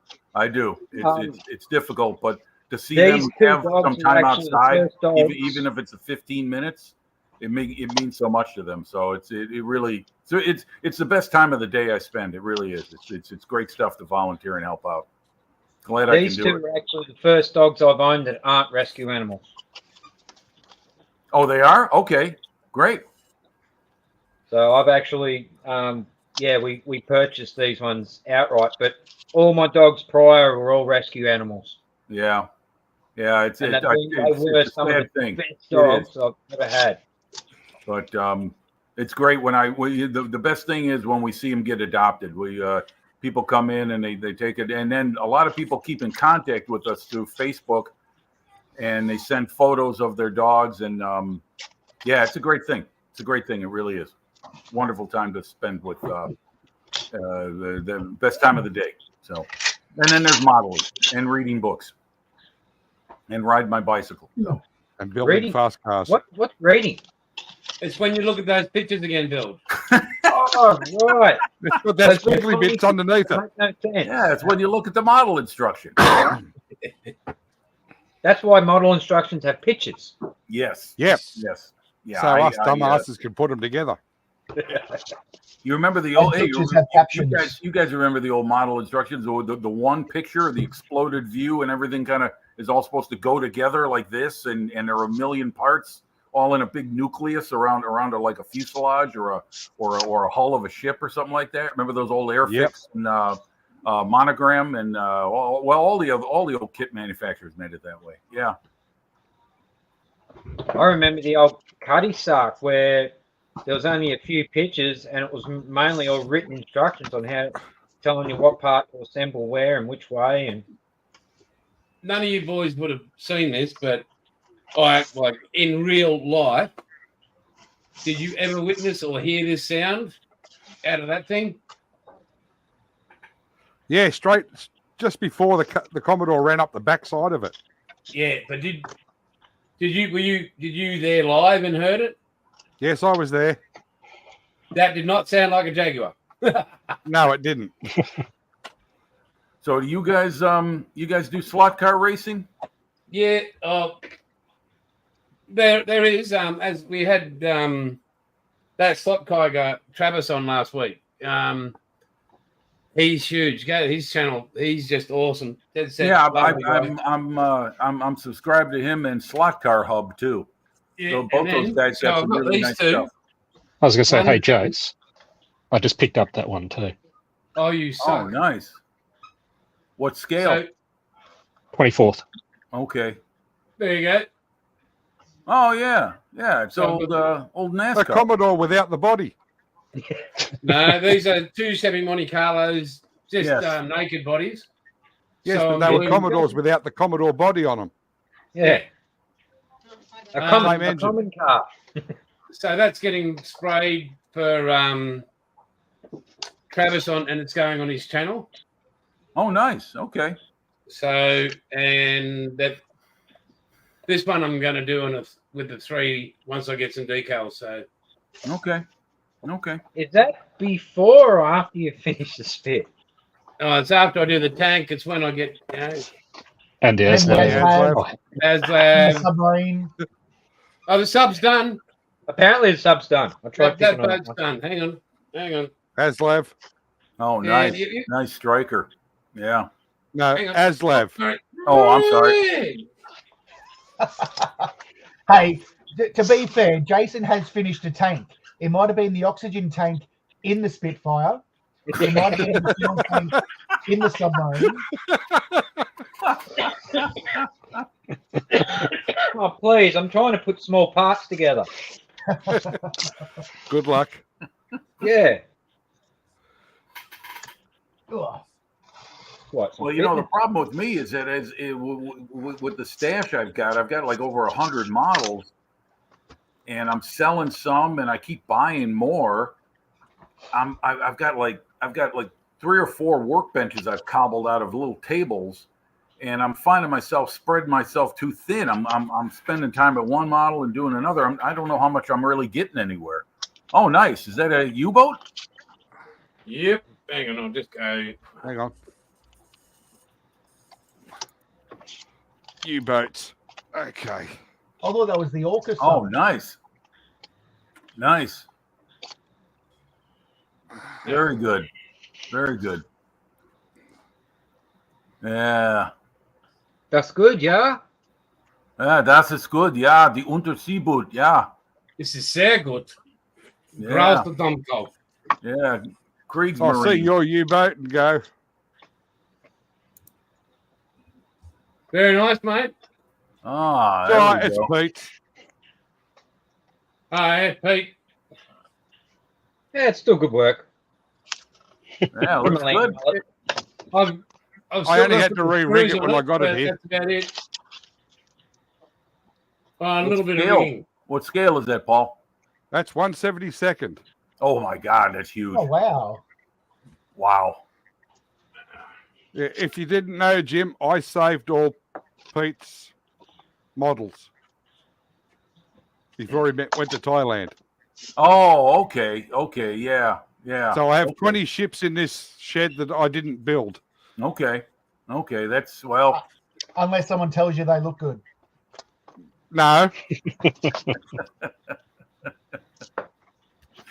well, ships are something I used to build when I was a kid. We used to build the Revel and Monogram box scale ships that were like all these oddball sizes, 1/620, 1/725, whatever size box is what they molded it to. And we built not too many, like the Hood and the KG5, but most of the stuff was Bismarck, Tirpitz, American ships, Missouri, carriers like Enterprise, Yorktown, Intrepid, Essex. But the Tamiya 1700 Waterline series was something I liked when I was a kid, but they were just too doggone expensive for me. Where's the hat? I'm sorry? Where's the Heisenberg? Oh, the hat. Okay. Hold on. I'll go get it. That's what people are waiting for. Hey, Wayne, check this out. This is Heisenberg, mate. Oh. This is Breaking Bad. Not Breaking Back Mountain, Breaking Bad.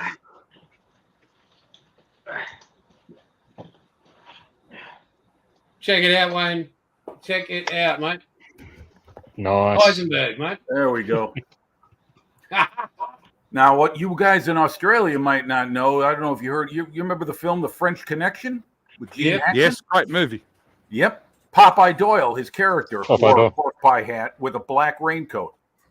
Popeye's here. That was from the first film when he walked into the bar with Roy Scheider, his partner. So yeah, that was where I first saw a pork pie hat. So then I saw Breaking Bad and I went out and bought mine. And you look like him. Yeah, well, the beard's all white now. When I first went bald, this was much darker. I look more like Bryan Cranston. Now I look like Heisenberg in retirement. But I watched Cranston in another movie. It was based on the true story where they infiltrated the banks of the drugs. I think it was called Infiltrator. Okay. And where this a DEA or whoever it is over there infiltrated the cartels over there. This is when Escobar, and we're talking hundreds of millions of dollars, was just like getting washed and transported throughout the world. And England was a big place where it was happening, but they put up this stat that over $2 trillion is laundered a year. I wouldn't be surprised. That's it's incredible. You don't think I don't think about things like that, but that's still probably a very lucrative business. Money Talking laundering. about ships, here's something I've got on the back burner. It's my victory. Have a look at this. Holy shit, Bilge. Oh, hang on. Holy shit, Whoa. Bill. Hang on, Bill. Hang on, buddy. Hang on. What is that? Smile, Bilge. HMAS Victory, 175 scale. Wow. Oh, HMS Victory. Okay, yes. Okay, that's a huge ship. I've been on her. Where? And I've actually planked the deck. Oh, nice. That's all your own work, Bill? That's not a model kit? That's yours? Oh no, it's a kit from Billings Boats. But yeah, the decking is all individual planks. Very hairy. That is fantastic work. My best friend's father used to build ship models just like that. He would steam the planks to form the bow and build the thing from the keel up, and he would motorize them. That's awesome. She's ready basically now to have the whole plank. That looks great. That looks be a couple awesome. of years working that one. Yeah, one day when I grow up, I'll have a go at that. We all know what makes Build smile. Check the center of the screen there, folks. Boobies. Boobies. Boobies. Makes everybody smile. That's it. It reminds me of a song. Thanks for the memories. The old Bob Hope song. Yes. Yeah. Yes. Thanks for the memories. Yeah. I think as a grammar school kid, I probably put myself in the teacher's doghouse singing that a few times with the way you'd think a boy would sing it. Well, this actual computer desk used to be my son's, and then when he hooked up with his current missus, he thought it was best to probably get rid of it. And I was just like, yeah, I'll use it. Oh, that was his son's, was it? Yeah. But yeah. I've put Didn't he delete his history? Ice Queen, Rally Car Miniatures, Nige, Plastic Monkey, Ed's Garage, and Icky Sticky. And the full book. And what's that? You got Outlaw there as well? Yeah, Outlaw's right smack in the guts, in the middle. Ah. So, Why? what did you do with the socks that he had spare for you? Burn them. He burned them. Well, they walked out on their own. Yeah, well and truly. So, James, no, I've got a few timber ships on the go. That one was actually a Christmas present, and then I've got the Black Pearl, which is also she's in rigging stage at the moment. That's about I think she's 1/25th scale. Oh, that'd be big. Victory's 1/75th. And then I've got the Titanic that I'm working on, which I've actually currently stripped. It was completed, but I wasn't happy with it. Mind you, it was the second timber ship that I ever built. So I completely stripped it down to a bare hull, and I'm currently rebuilding it. But in the process, I had the opportunity of getting a second uncompleted Titanic Hachette Parts Work Titanic kit. So I went, well, I don't need two Titanics, but Titanic had a famous sister, Old 433, which I'm currently in the process of building as well. Yeah. Also. well, that's good, mate, because you only want one thing going down on you at once. Yeah. No, more than two, and you end up with your hands full. James, what is that behind you, mate? So you've got you watch aircraft land and everything, but is that your bench behind you, or what is it? Let's go full screen. That's a window. No, I can see the security on the inside as well. Yeah, that's so I can't get out. Yeah, I thought so. You got your spray booth, but behind you, where the TV is that another workspace or what? It is. Oh wow! Just a little cabinet that's got some die-cast aircraft in there. Looks great. Hang on. Oh. Looks like a Taj Mahal down the bottom. Yeah. Oh. As I untangle everything. Nice pan. Yeah, nice pan. A bit of stash there, a cabinet, a bookshelf, Volkswagen. VW. Yep. Is that Pete's one? No. 3D printer. Some more stash in that corner. Ugh. Some more. Holy shit! In there. Oh man! Ugh. My sofa, spare bed, my reclining. Well, I don't understand you being in there a lot. Another cabinet over there. My exit to the lounge room. Uh-oh. Strange person walking in. Yeah, that's my Hey. 13-year-old son. Couple of bits on the wall. And then back to the TV. Oh, nice Hurricane Mark 1. Is that the old Airfix one? It is.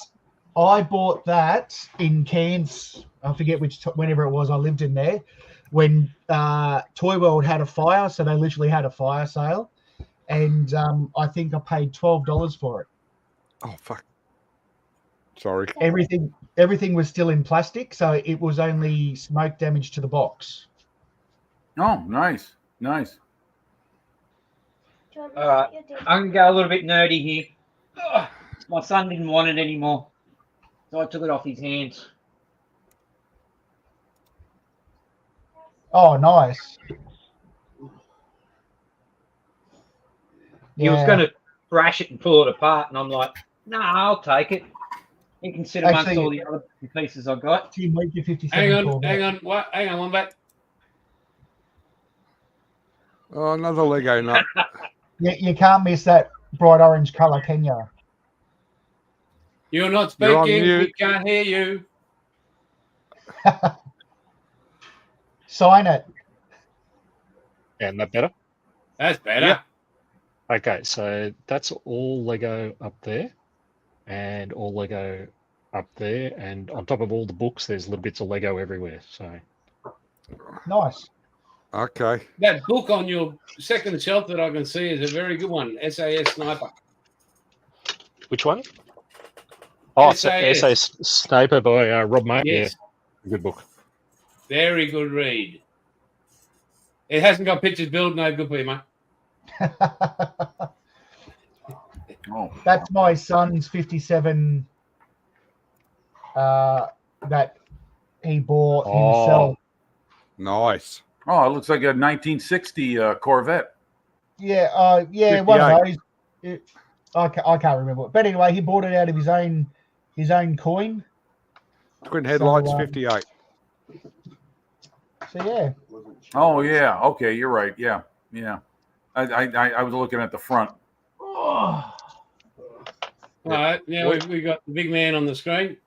We have a shop called the Salvos. Oh, the Enterprise. Lancia, Scooby, Spitty. Oi, Oh, that's nice pretty cool. Enterprise, Paul. Nice Enterprise. That looks It'll awesome. be finished one day.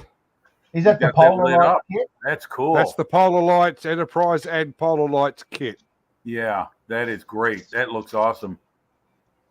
I Yeah, like one day I'll that's finish the it. original Enterprise. That's the Yes, one from the the 1960 show. NC 1701. Right. Right. Yeah, I went to the Salvos. I took Mum to the Salvos because she likes to buy wool. But I actually found a kit that I'm not proud of. Oh, say it ain't so. Okay. What? It was $4, so I had to buy it. Okay. Well, No, Gundam is super popular. I mean, the Bandai can't make enough Gundam kits. No. They sell like hotcakes here in America too. Yeah. They do. It's a different kind of modeling, but I'm glad for it because it's going to keep the hobby going. You know, I mean, you know, if that's what's popular, then so be it. You know, but it's great that people are still building model kits. And Yeah. I'll tell you what I Bandai, when I was a kid, they used to make a lot of military vehicles. They made a lot of quarter scale armor with interiors. We're talking like 1960s, 1970s. I would like to see them one day kind of return to the hobby in the military side and see what they could turn out today. Because you know, why should There they? it They is. and Hasegawa are like the kings of that stuff. I think in Japan, they're turning out that stuff left and right. That's what Hasegawa's doing nowadays. They don't make any newer military kits. They just reissue their older stuff. I'll get him Yes, for they it. do. All right, mate. Bring it up. This is just upset Pete.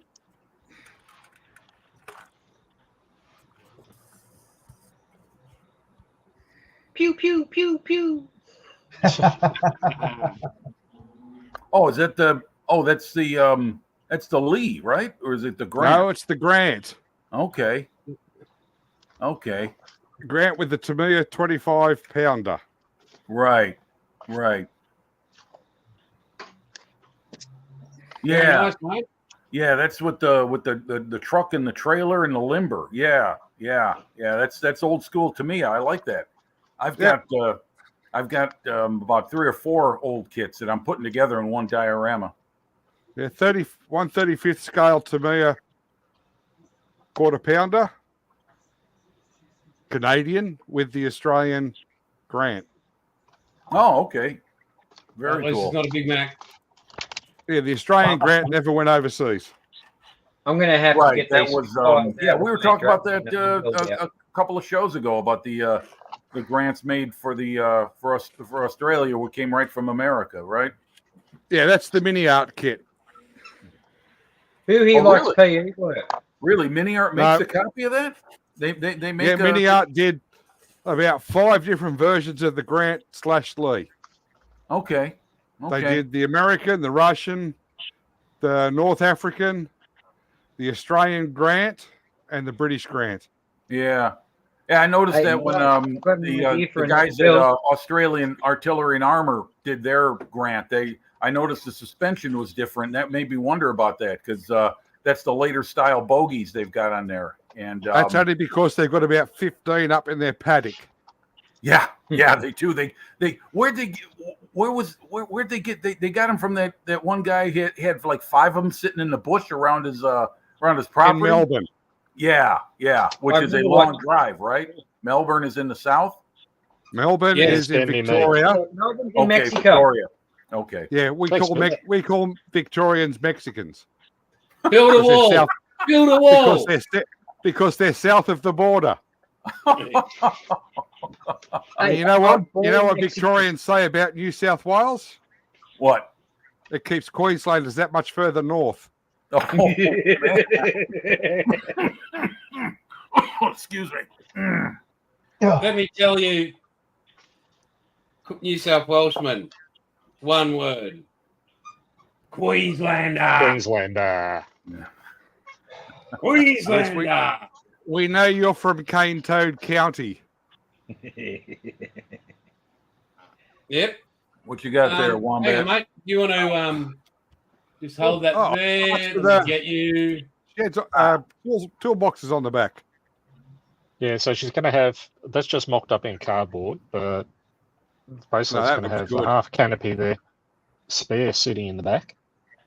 Looks like they'll take the tools out of it. Hey? They'll steal the tools out of that. Yeah, and then she'll be running on a set of tyres. 35s I have, kept it legal. Those ones are the scales. They're actually 29s. Okay, so it's legal. Yeah, so that'll be just legal, unless that won't be the big mud bogger. That'll be the. Give it a 4-inch lip. So 40 mil is legal, Jason. So So Victoria, it's a 75 mil at the roof line, so 2-inch suspension and 2-inch wider higher tires, so that gives you extra 1 inch. Yeah. So what my collie's running at. We'll see that on the I got bolted in skip video on YouTube. Sorry. My question, and Jim, you can answer this, buddy. In America, you see all kinds of shit boxes running around your roads, right? Like cars that should be in the scrapyard. You mean as far as quality? Or they purchased it from the scrapyard and did nothing to it. Or you get all these modifications on cars over there. When you register a car over there, are you allowed to do whatever the hell you want to it? Good question. I don't know if I could answer that because I have a car. It's a Subaru Forester. I like it. It runs well. It's strong. It's mechanically sound. Gives me what I want. I've had it for a few years now. It's reliable. But as far as the modification, I know what you're talking about, and it's freaking annoying because a lot of those tailpipes are so damn loud. They give me a headache sometimes. But as far as like the legality of it, I don't know. That's a good question because they I do see a lot of mocked up pieces of junk, in my opinion. But that's just me. I'm an old timer. I'm not into like 21st century car styling. Yeah, but my son had a 2014 WRX that blew up. Here in Australia, if you do any modifications, you got to put it through. It's got to be engineer certified, everything. Okay. Well, I'll tell you this: as far as the United States goes, it's mostly whatever state you're in. Like, for instance, you guys have a helmet law that's nationwide, correct? Yeah, that's because we were sick of hosing people off the gutters. Yeah, well, I agree with it. Trust me. I wear a helmet on my bicycle, and people ask me why, and I said to protect my head. And I've had a couple of accidents where it did save me. But anyway, point being, in the United States, it's by state law, so each state is different. Illinois does not have a helmet law for motorcycle riders, and so anytime it comes up for any kind of vote, it's met with a lot of opposition. So it really comes down to states' rights as far as what is mandated for vehicles. Like California is one of the more stricter states, so maybe they've got a little bit more, but I kind of doubt it. And that's so pretty. That's a proper car, Jim. Is that a BMW? No, that's a 2007 SSV Commodore 6-speed manual. Okay. No offense. I didn't recognize it. So the guy who did the suspension for it was from BMW. Okay. Yeah, but that's basically what it is, Jason. It's pretty much up to whatever state you're in.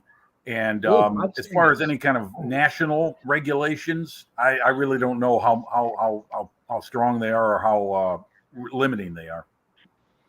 James, so that'll be paint it Toyota beige and call it sooty. Yeah. So this will be the 100 series. So that's the standard tires, and it'll be jacked up running on 37. Oh, 35s at least. Is that an RT? No, they're 37s. Are they 37s? You need to be part of the 40 PSI club, and you need to wind up your bloody your fuel rail, so you can blow all the extra black smoke out. Detach your sway bars so you got that extra body roll, and so when you come off the lights, you lift your front wheel. That's called coal rolling in the States, James. All right. I don't do it to my 200 series because I need it. I have seen that many Nissan Patrols running around with green P plates on them that are jacked up so high, got such a big exhaust on them, and they're just blowing so much soot you think they're a bloody 1942 Kohler. Yeah. And they're just rolling around the corners, and it's just like, for fuck's sake, dude, you don't even have any mud on it. Yeah. And then they wonder why they've never seen mud. At least my Colorado did the teletrack. Hey, but they class weathering as being left out in the rain. My 200 series got called a pavement princess, and then I showed him the photo. And then I showed him the photo of when I rolled my caravan literally in the dead center of Australia, where obviously there was no bitumen. And then he goes, I take it back. And it's like, well, pretty much, mate. That's one track I want to do, James. Rain, I've had to use four-wheel drive to get off my place. Yeah, I'd love to visit all the great tracks. I won't do them because I need to rely on my vehicle to get me home. Well, it's a Toyota. It should do. Oh, yeah. Geez, really? True. Hey, I'm gonna show you guys I got my modeling cabinet right behind me. I'm gonna give you guys a quick tour of it. So give me a second to get going. But just a little spin through what's something quickly before he shows that. How about something like this for our next build? Yeah, no, we've got cars. We're doing cars, remember? Yeah, after the cars. do something that's a bit of a challenge. Here we go. This was before my son destroyed this car, and it didn't even have the big RTs or lifted.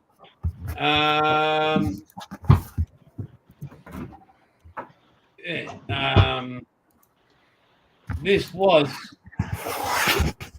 all done up, and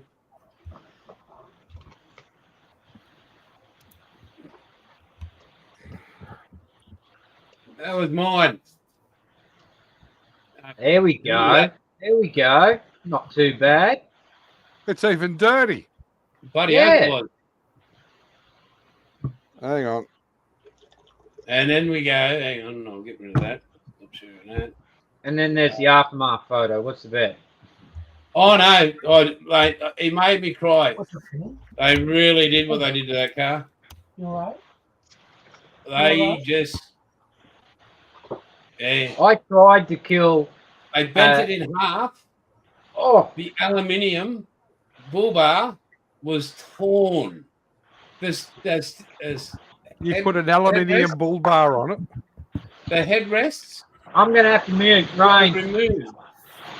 It's raining in but they Lismore. impact. Who ever heard of that? And they said, "Oh, we're only doing 30k an hour, Dad." I think they left out the 100 or the 200 in front of it. And it was only just a little drop. I'm like, it was unreal. The car was those. I had steel rock sliders on it, solid steel, and they were bent in the middle. Well, they were trying properly. I'm like, what the? See if I can get some of this stuff. And both CV joints were ripped out and crushed. Jim, this is a proper Australian car. Hang on. Go. Can't see it. Here's some of my stuff, guys. I don't know if you can see it. You getting any Oh. decent shots of Yeah, you're man. getting a lot of reflection off the display cases. Yep. Hang on, we'll bring it up, mate. Okay. There you go. Oh, nice. Yeah, that's these are some kits I've had around for a while. These two here, the bottom one's an M10 Jackson. That was 2002. That One day I'll put mine in plastic. yeah. Well, I do it to avoid the dust. This is one of my favorites here. The Japanese. Oh, that's plane. nice. Yeah, it's a KI-45 Nick. It's an old Nichimo kit that I built, and took me about 3 days to paint it.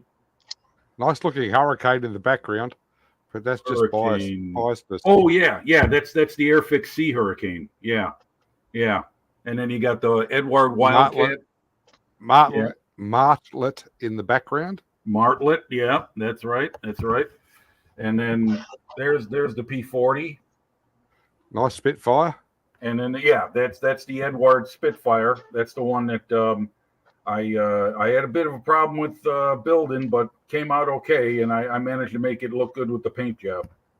Jason, you should show him that flying. Pardon me? I have a video of that aircraft flying. Oh, He okay. does. I've got it somewhere. Yep. And then there's a few more Japanese planes, torpedo bomber, the KI-27 Nate, Tony. I have a box full of them that I bought from a neighbour and built before he died. Oh yeah, let me show you one more. There you go. Oh, the Horton. Yeah. Oh, let me. Here we go. Yeah, the KI. Yeah, the HO229. Yeah, that's an old Dragon kit that was the old DML. Remember those guys? TriMaster. No, I'm not that old. Okay. But anyway, I saw that at a hobby shop and I just had to have it. I love that thing. It's like a freaking flying boomerang. A flying wing that the British wouldn't see coming because it didn't show up on radar. Hey, Jimmy, Yes, sir. this used to be my daily driver. Hang on. Not one thing else. Hang on. Stop that one. This used to be my daily driver. Got a HJ sedan there. Here we go.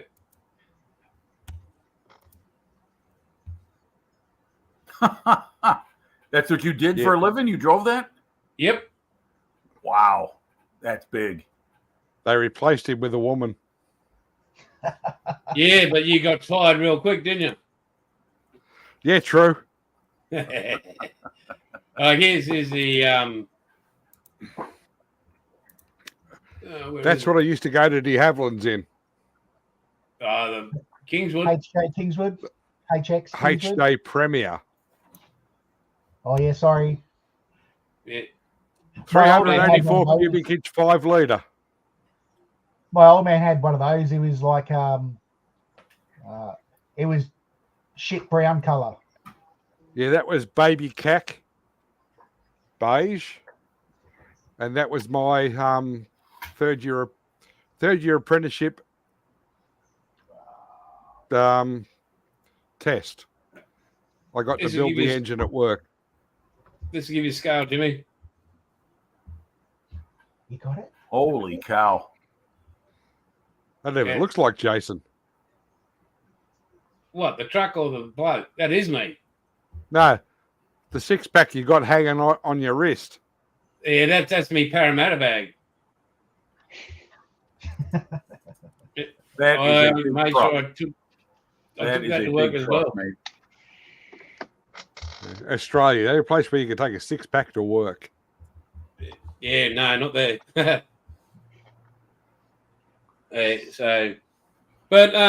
Guys, we're at 2 hours and a bit now.